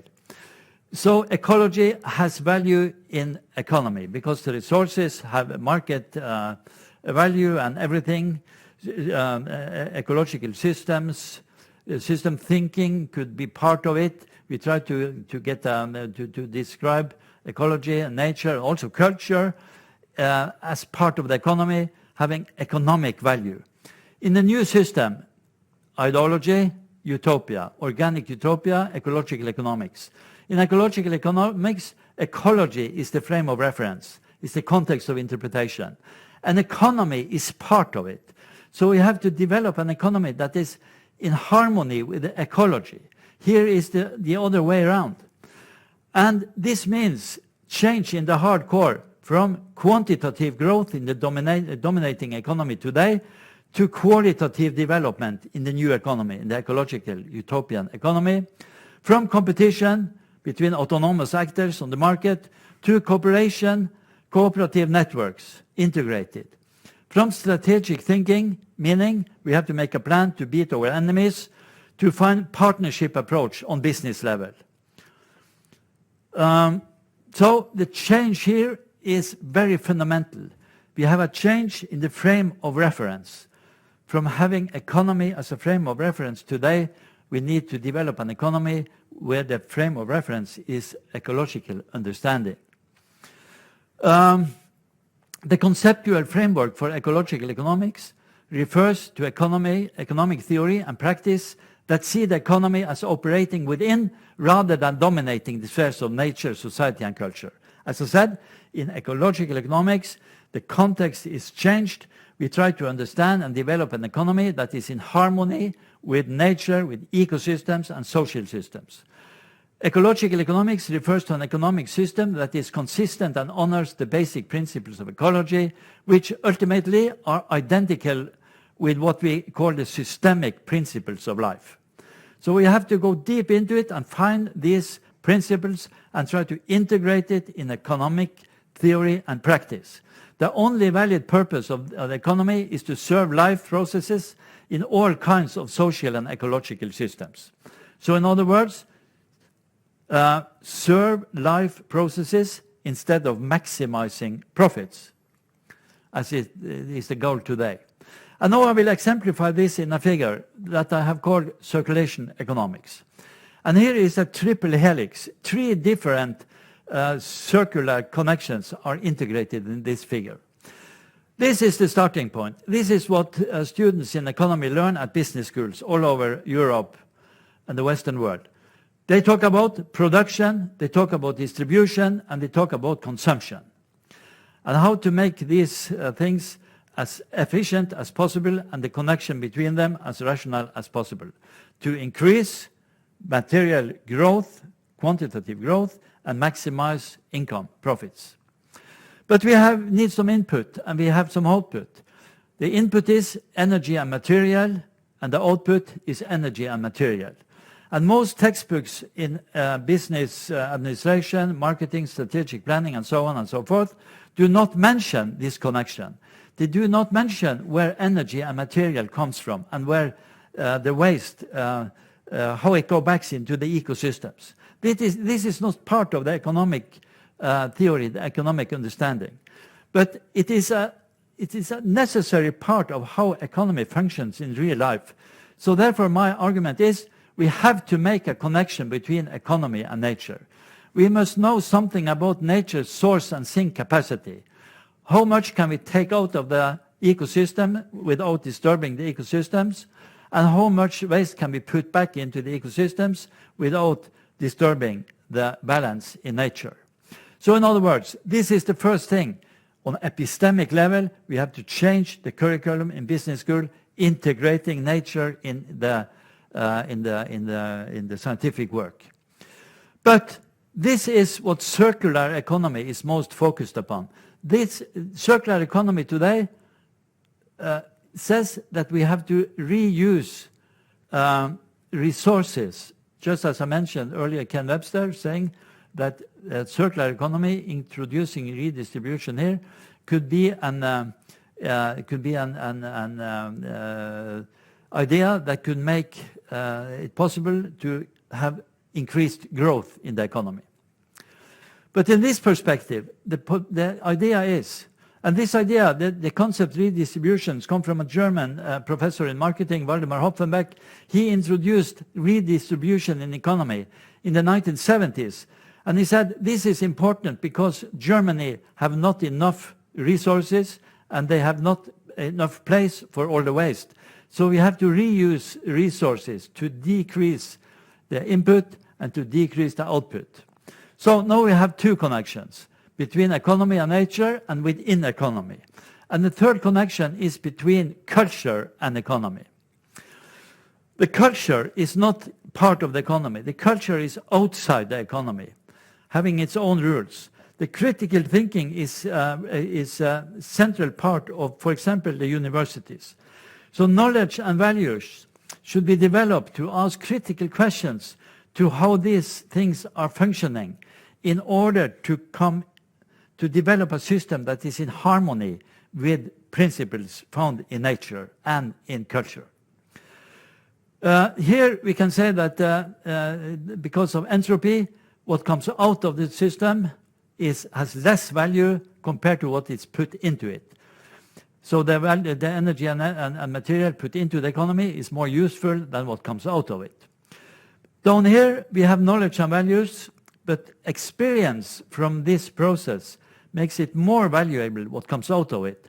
So it's the opposite thing here. What comes out is more valuable than what goes into the system. But the main thing is we must have a culture that is able to, rethink and develop new ideas, ask critical questions to what is going on here, both concerning the protective belt, but also to hardcore questions. And then we will find the future the economists in the future. They have expertise, knowledge about what goes on in this circle.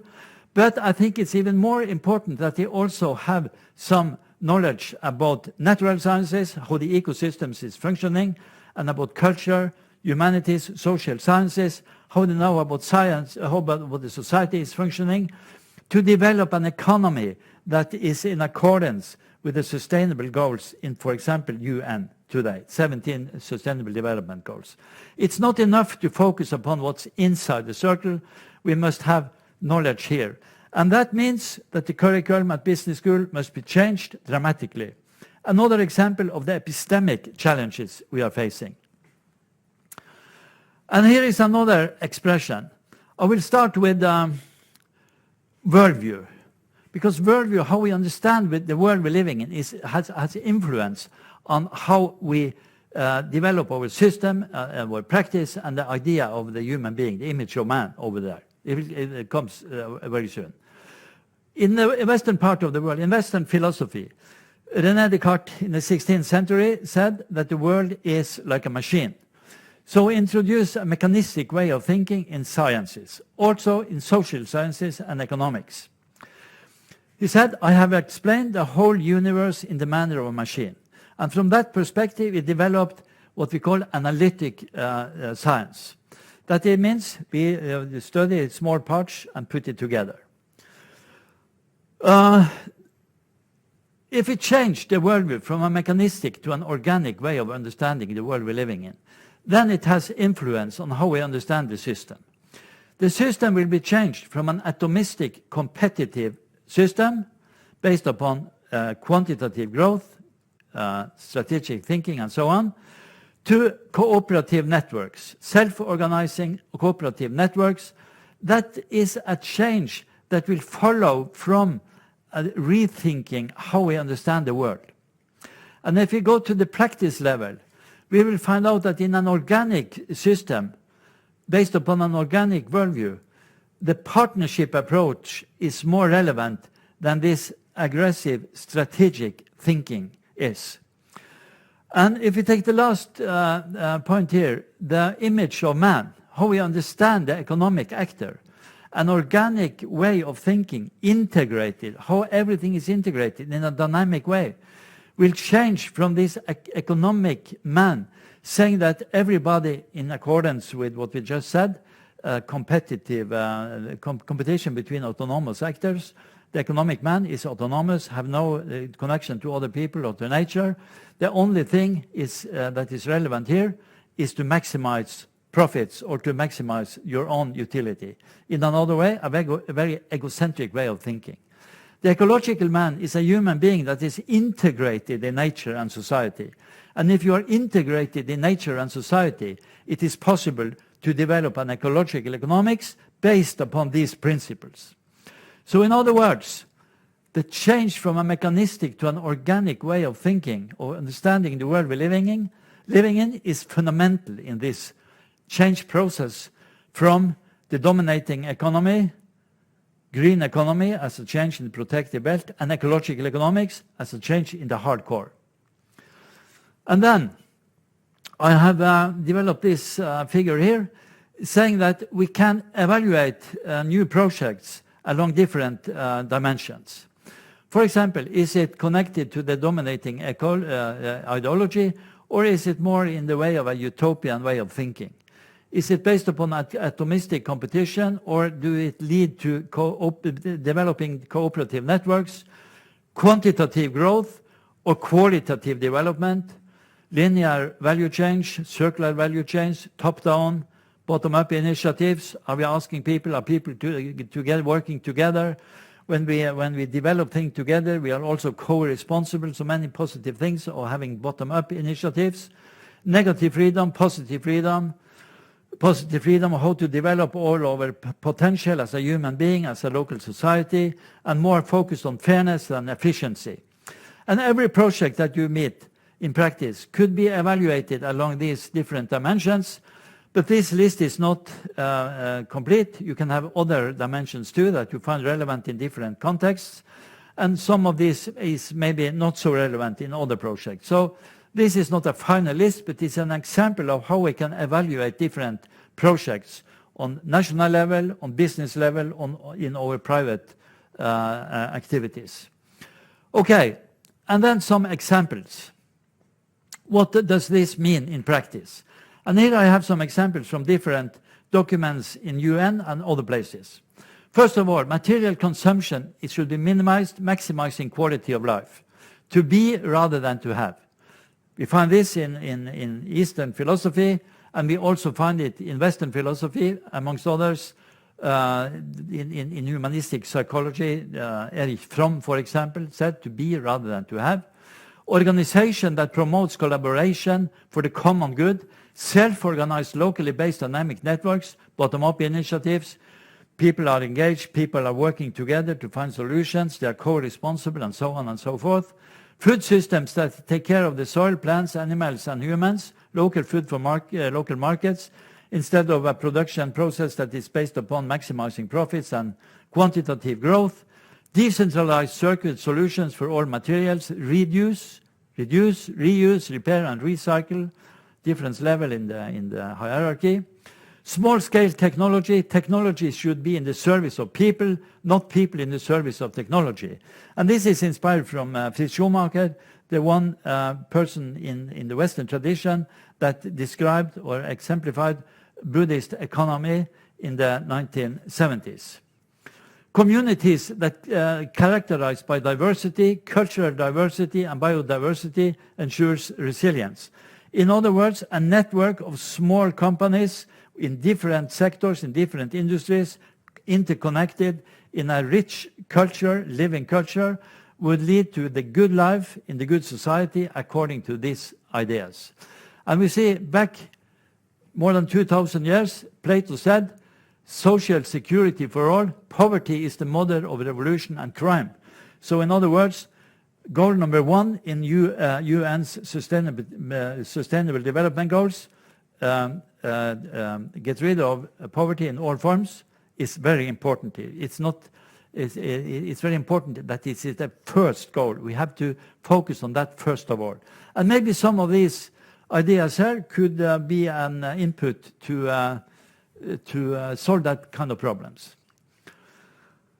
And then concluding remarks. To succeed in realizing the good life in the good society depends on our ability to understand the basic principles of ecology and to develop and practice an economic system accordingly.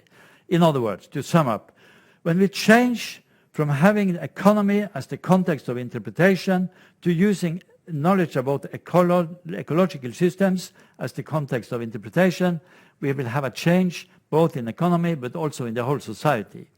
We must realize that we never will find solutions to our current challenges using old maps, the dominating economy today, the capitalist way of thinking with its hardcore growth, quantitative growth, competition, all these things.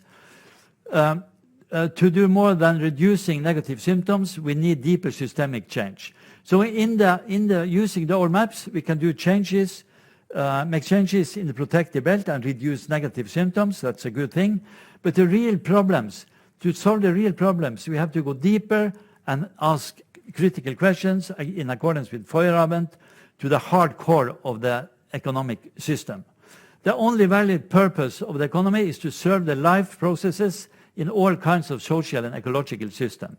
And that means that relations between human beings on the market, cooperation, integration, cooperative networks, and connections in nature between all living plants and animals and insects and everything is the fundamental thing. And in a system where we give value to nature and to culture in accordance with an economic value scale, the relations are absent. And when the relations are absent, we have a dead system. And maybe that is some part of the explanation why we have all these problems today. We have eliminated the relations between everything. That must be put into focus when we talk about a new economy and ecological economics.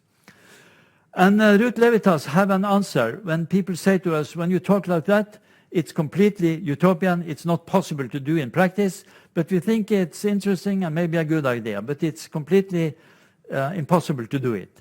Then Ruth Levitas says, then you can answer the following. Utopia is not about the impossible. What is really impossible is to carry on as we are. And I think everybody accepts that it is not it is not possible to use more and more resources and to put more and more waste back into the soil, into the air, and to the oceans without coming into bigger and bigger problems. So we have to change. And the change toward an ecological economics is less impossible than to carry on in the same directions as now. Therefore, we can try to develop these utopian ideas in an optimistic way and say this is part of the solution. We do not say that we have the only solution, but it's part of it. There are many other interesting contributions here. For example, feminist economy, Buddhist economy, and so on and so forth. And the final comment from me today is, if we will succeed, we must follow the advice from Kenneth Boulding, and he was the inspiration behind evolutionary theories in ecological economics. He said, directly to the universities, to the epistemological level, instead of asking how the future will be, we should put more emphasis on another question, how we want the future to be. In other words, we must engage people, having utopian workshops where people come together and describe what kind of society do we want to live in the future, and then it is possible to actualize its potential. And as a last citation, I will refer to Satish Kumar, the founder of Schumacher College in England. He says that what is made by humans can be changed by humans. In other words, the economic system we have today, dominating the whole world, more or less, could be changed because it's made by human beings, and it has lasted for, let's say, 200 years. Not very long time. The ecological economical ideas have 2,000 years of experience in the Western tradition back to Aristotle and Plato, and in the Asian tradition much longer. So in other words, we have to develop a new kind of economy based upon deep knowledge about how the connection between nature, culture, and economy is. And that is based upon a change from a mechanistic to an organic way of understanding the world we're living in. So that's all for today. Thank you very much. So this is the most important part because, of course, this is a Congress, as we said yesterday. We need to take a decision. So now we know which is the situation in the different continents. And please, if you have questions, you can come here and we can discuss together about specific aspects. In other way, I tried to ask to each one of the member of this panel what you think that we can do for integrate our strategies in the different continents, and for you too, because you introduced the sustainability, no, as a common factor for the development of the territorial development of the organic districts. So I think we can start with you.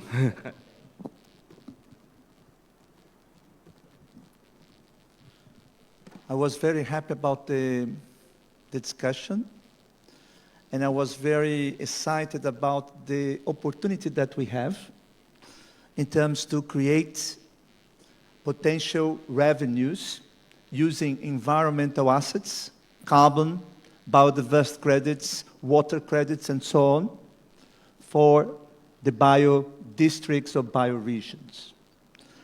I want to make some provocation with my colleagues, and we could do some kind of partnership from the Social Carbon Foundation to allow members of the bioregions to do a test of a biodiversity credits that's going to be launched in the next 3 months.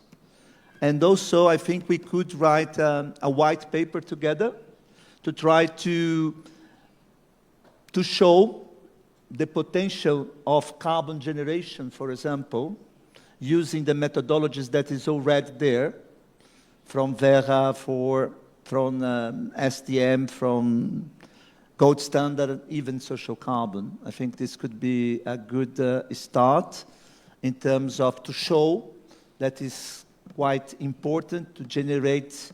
Everyone said that money is important.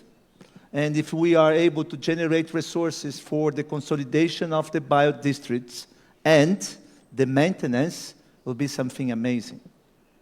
Yeah, this is my contribution. Yes, okay. Thank you. I've been reflecting on these years of work and our personal institutional experience. I think that over these years, thanks to the work of In.N.E.R, Gaud, the concept has been largely disseminated and has been able to attract a lot of interest. And also lobbying has been quite effective in getting it recognized in official documents, in a number of official documents, which is quite an achievement, and then seize the opportunity to congratulate to those who worked for these objectives. Now I think that we have, as I was saying before, to keep promises. So the idea is that while keeping working on the lobbying and dissemination work, we also can and should go deeper with the technicalities, and this idea of having small groups or groups working on specific technical issues, because what happens is that many people that are inspired by the biodistrict concept, then they want to learn more. They want to actually do it. And of course, In.N.E.R and all the tools that have been developed have the capacity to accompany them. We need to find let's say, the tool to do it. Tools are already available, but I think also that a series of technical seminars helping, accompanying those that are interested by region, geographical, we can work by region, by perspective, by topic. It can be organized, but a series of events that actually have the objective not only to disseminate the concept and to inspire communities, but also to go deeper gradually into the technicalities. So people can learn, can reflect what they can take, what perhaps is not good for them, and actually then propose. And not only, let's say, seize the opportunity to develop their own model, but to contribute to In.N.E.R, to the community, with their own creativity, with their own innovative ideas. So that's my idea.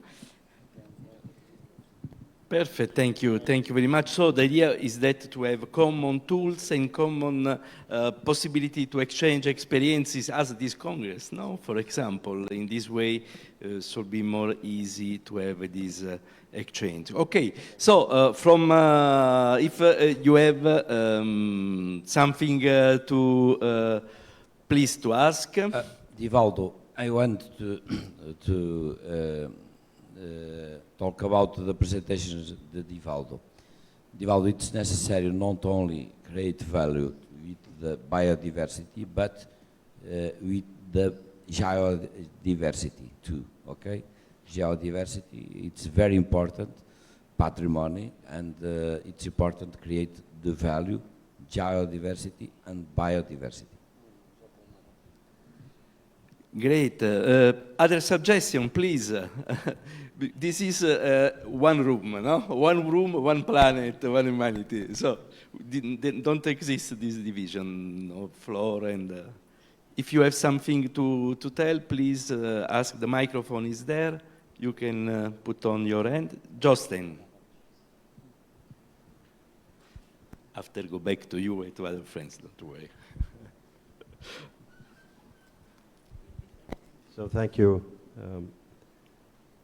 We have done a lot of work, of course, all over the globe here, and now I agree with you, Patrizia, that we should try to even go deeper in it.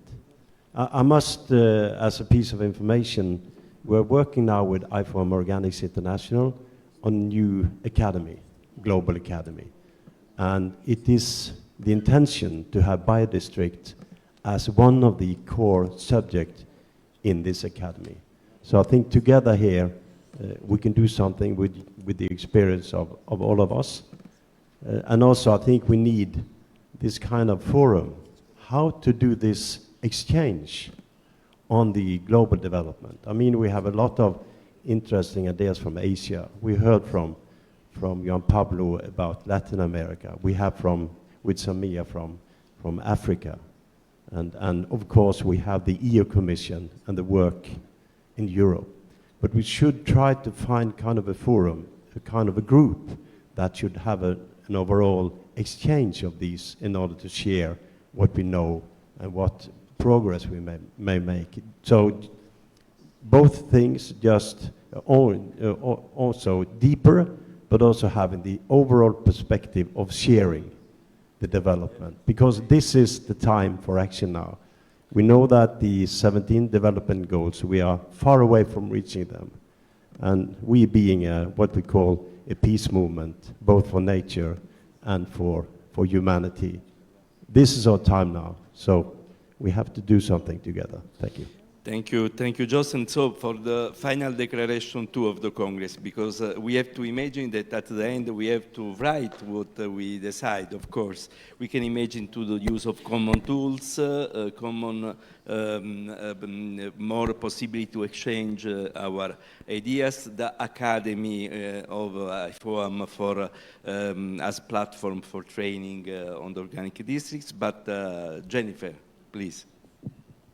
I am reflecting based on the presentations I heard today. So Patrizia, Juan Pablo, was very interesting, how we're actually working to create an organic district, right? So when I first presented the concept of organic district, it was also presented about twice in our conferences.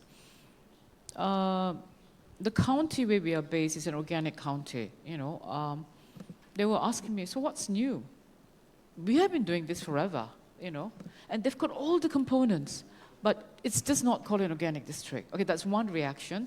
The other reaction is, how do we start? We've got organic farmers.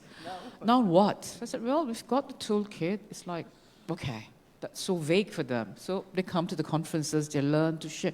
So the easiest for me to work is we have governments like what other governments do, because they know, that was successful in that government, so I will not be making a mistake, So that's like a best collection of best practices, okay? So what happened in Salento, for instance? What is happening, you know, in other parts of Italy? What is happening here? They will learn. They'll pick up all the good things, you know, so we do not make a mistake, they say. So there are like two reactions, right? So the one that says that, what's new? There's, okay, so we become an organic district. How do we become an organic district? That's the first very technical questions. So do we become a member of GAUD? Do we get a certificate? Is there any UN affiliation? You know, this is what governments would ask because they want to show off. Oh, we are affiliated with the UN or we are affiliated with this international organization. Do we get a membership certificate? Do we have a membership fee? That is sort of like the advanced level, you know. And then the other side is like, yeah, very interested, very excited. So what's the next step? So that then we go step by step. But as I said, I think we need a collection of like, it's 20 years of IN.N.E.R, I'm sure. Salvatore, it's 20 years of IN.N.E.R. You have to create a collection of best practices of how organic districts, ecoregions, bioterritories worked, and then all the other governments can just pick up.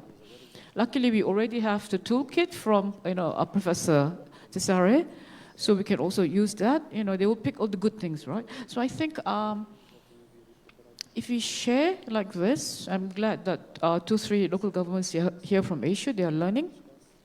So for me, it's very practical, you know, on the ground. When they ask me these questions, do I have answers to that? So these are things that I think we have to consider. So yes, I agree. And I think we have also discovered the organic districts in the world because we have a lot of organic territories. They don't know that exist as organic districts, but they are organic districts. We have only to work for joining the network in the right way. So there is a question from Darko, please. Yes, hello, I'm Darko Znaur. Avalon Foundation from the Netherlands. It's not a question, it's a suggestion. We live in time and world of crisis. One of the crises that we have is a leadership crisis. So following on what we have heard also from the previous speakers and Jostein, I would suggest that we try to set up a leadership program for young bio-district leaders, because we have seen that there is a lot of experience, both practical and scientific and well, political, technological, whatever level you consider, has been accumulated. But I think it is very important to make sure that we have a smooth transition and that we transfer that knowledge and wisdom to the younger generation, and that we, so to speak, produce young leaders that will follow up on what has been achieved and maybe do it even better. So why don't we think of setting up a leadership program for young bio-district leaders? Thank you. Thank you very much. There is another question. Oh, please, ideas. Thank you very much. Good morning, everyone. Gonçalo Mourinho. I want to build on some of the ideas that were already articulated. I was listening to Samia's idea on this concept of one of the largest bioregions that is being thought for Africa. Africa being a potential continent for production and for agricultural activity, where still farming activity is still very much a very important economic source for families. But my challenge to all of us would be maybe to think about how can Europe lead a bit the process in sourcing financing in a structured way from the market perspective. So we are importing oftentimes products and food from God knows where, in what conditions. Europe provides a very stringent control process on what's produced in Europe, but not elsewhere.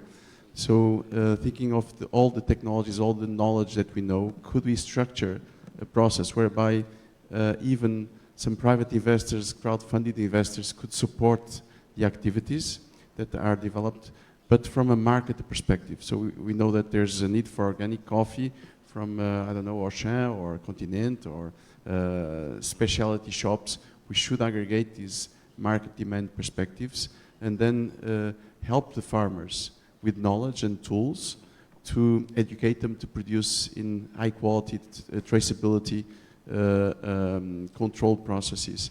And this way we could really generate a lot of value to these let's say, farmers. And I'm also very concerned about what is going on with China acquiring vast amounts of land in the African continent. This is not regulated, and it's not necessarily impoverishing. It's not necessarily creating value. It's impoverishing a lot of regions, and the way that employment is being created with very low skilled farmers and workers is a very big concern.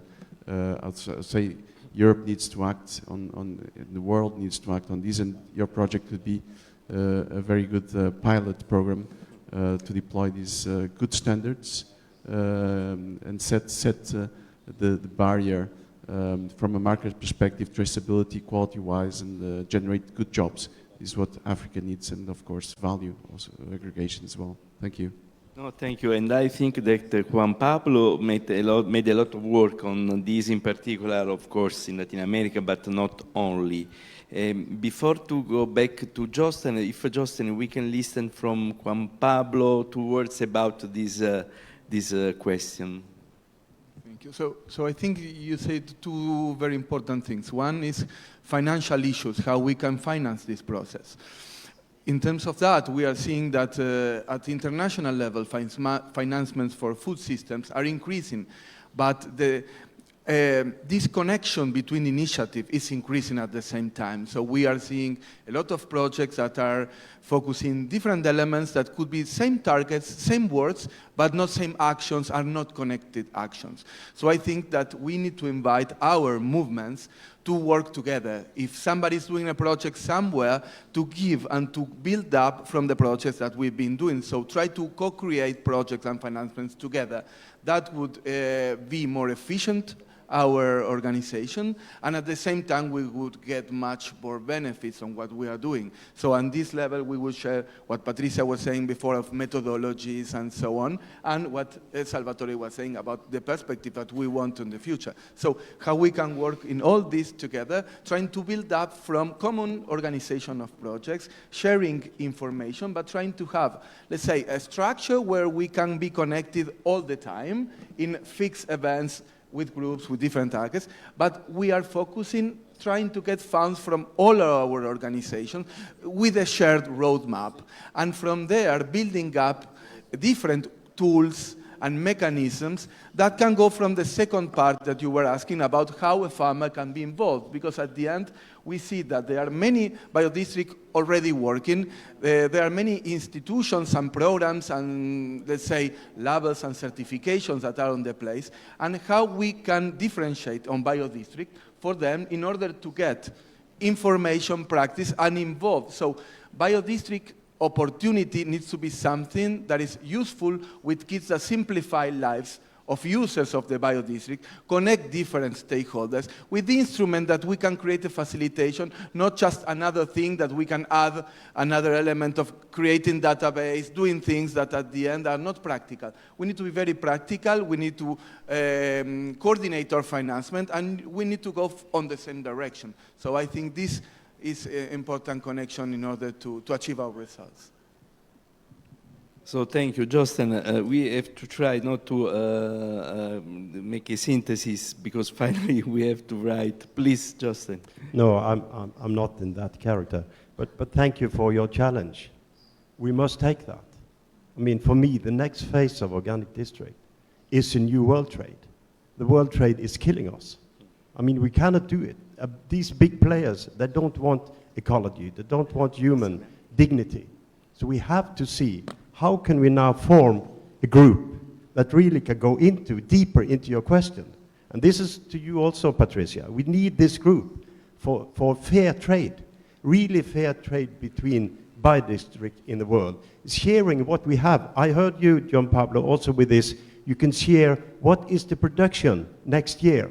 Imagine there is what we did here in this, in Idanha-a-Nova, we have a little booth now where we show products from some parts of the biodistrict. We should do this in a structured way. Thank you. May I? Yeah, thank you. Yeah, there is many ideas and many thought about that, but I have to go back and to say, okay, there is many methods and many work, many research, many whatever you want about BioTerritories. But for me, looking for new areas for BioTerritories, as I said, with this initiative, the answer could be with all this research, methodology, etc. But for me, that answer is in the territory. So we haven't to be here and to come to the new territories with, I am a searcher, I don't know, I have this method, I have this, that. No, we have to give them the choice and to positionate their territories with all what is happening outside. It could be a new model, why not? So we have to be very close to them, to hear of them, to see their potential, to see their idea, and why not? To develop another idea, another method. We have no problem with it. For Africa, I think it is very, very important. What is happening in Asia? Yeah, okay, we can see it, but we couldn't say we take this model and yes, I'm coming with many models, I will adapt it in yours. No, I think that there is with this diversity, we can have more and more diversity. So please, don't stop with what we are doing, what we did until now. We have to go to be open. We have to be open to see what is happening in the other countries, what are the potential, and it could be also a good subject for researchers, for etc. So for me, the answer is in the territory, and we have to do that. We have not to copy, and even not to adapt. Okay, I agree with this subject, and yeah. We have, in Africa, we have to be with African idea, with African potential, etc., but we have to have the link with the international and what's happened. We haven't to be just, yes, we are in Africa. No. So that's why, for me, IN.N.E.R has a big job to do with this connecting area with new BioTerritories. And for me, when you say dissemination, when you say exchange, for me, we exchange with what? The language is very important, sorry. I'm not fluid in English. I couldn't work with English people as I do it with French. So we have to be open, and organic movement in the general. They are Anglophone, they are with English, sorry. So we don't give the opportunity for other language to be with us in organic. And that's why, for me, one of initiative is with French.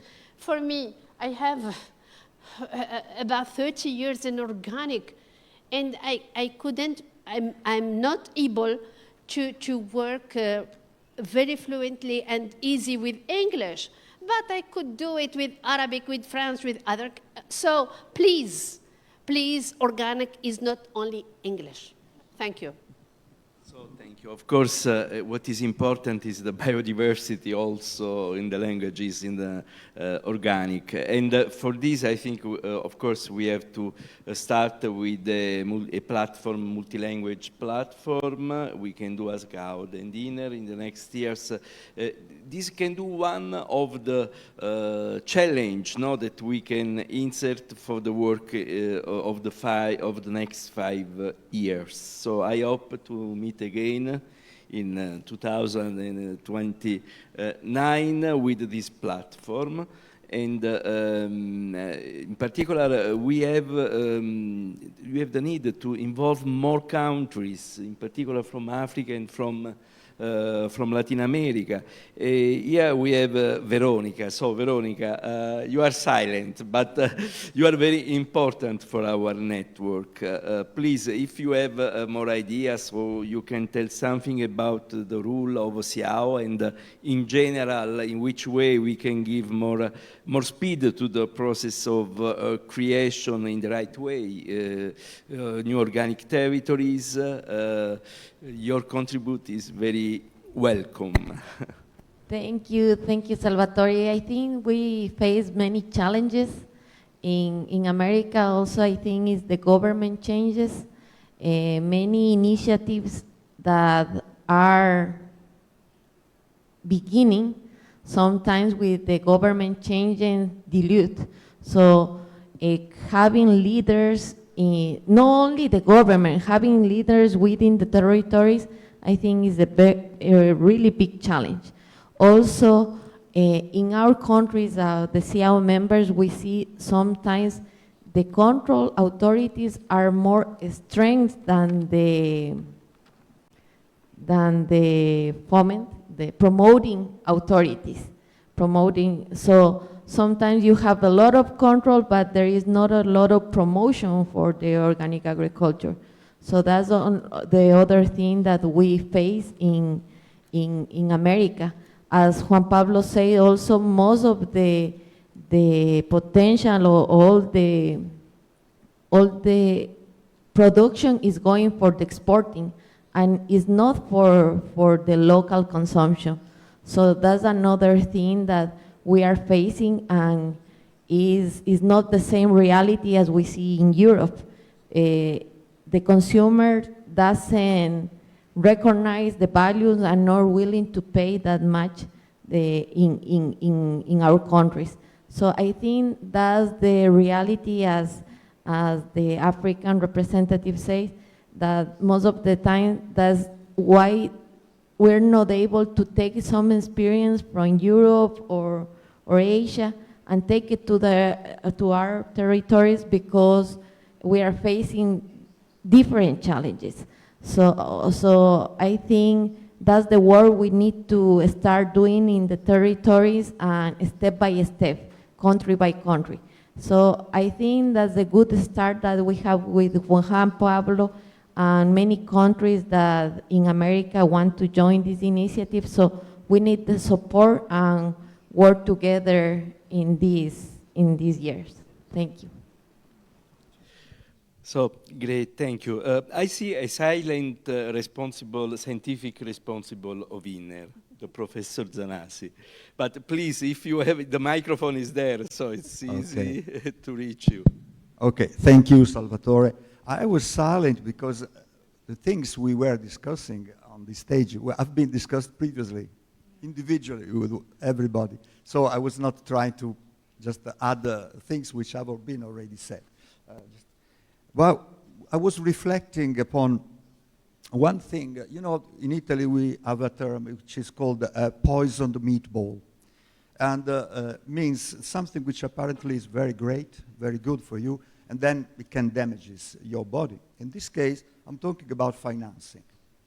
So, and also I related to the one, I think Darko was talking about building a strong leadership. What I am witnessing in Italy is that money is coming for biodistricts. From the European Action Plan, there is money coming, and now we are just witnessing the creation, all of the sudden, like mushrooms, of a lot of biodistricts looking for money, not looking for changing the world in a better way.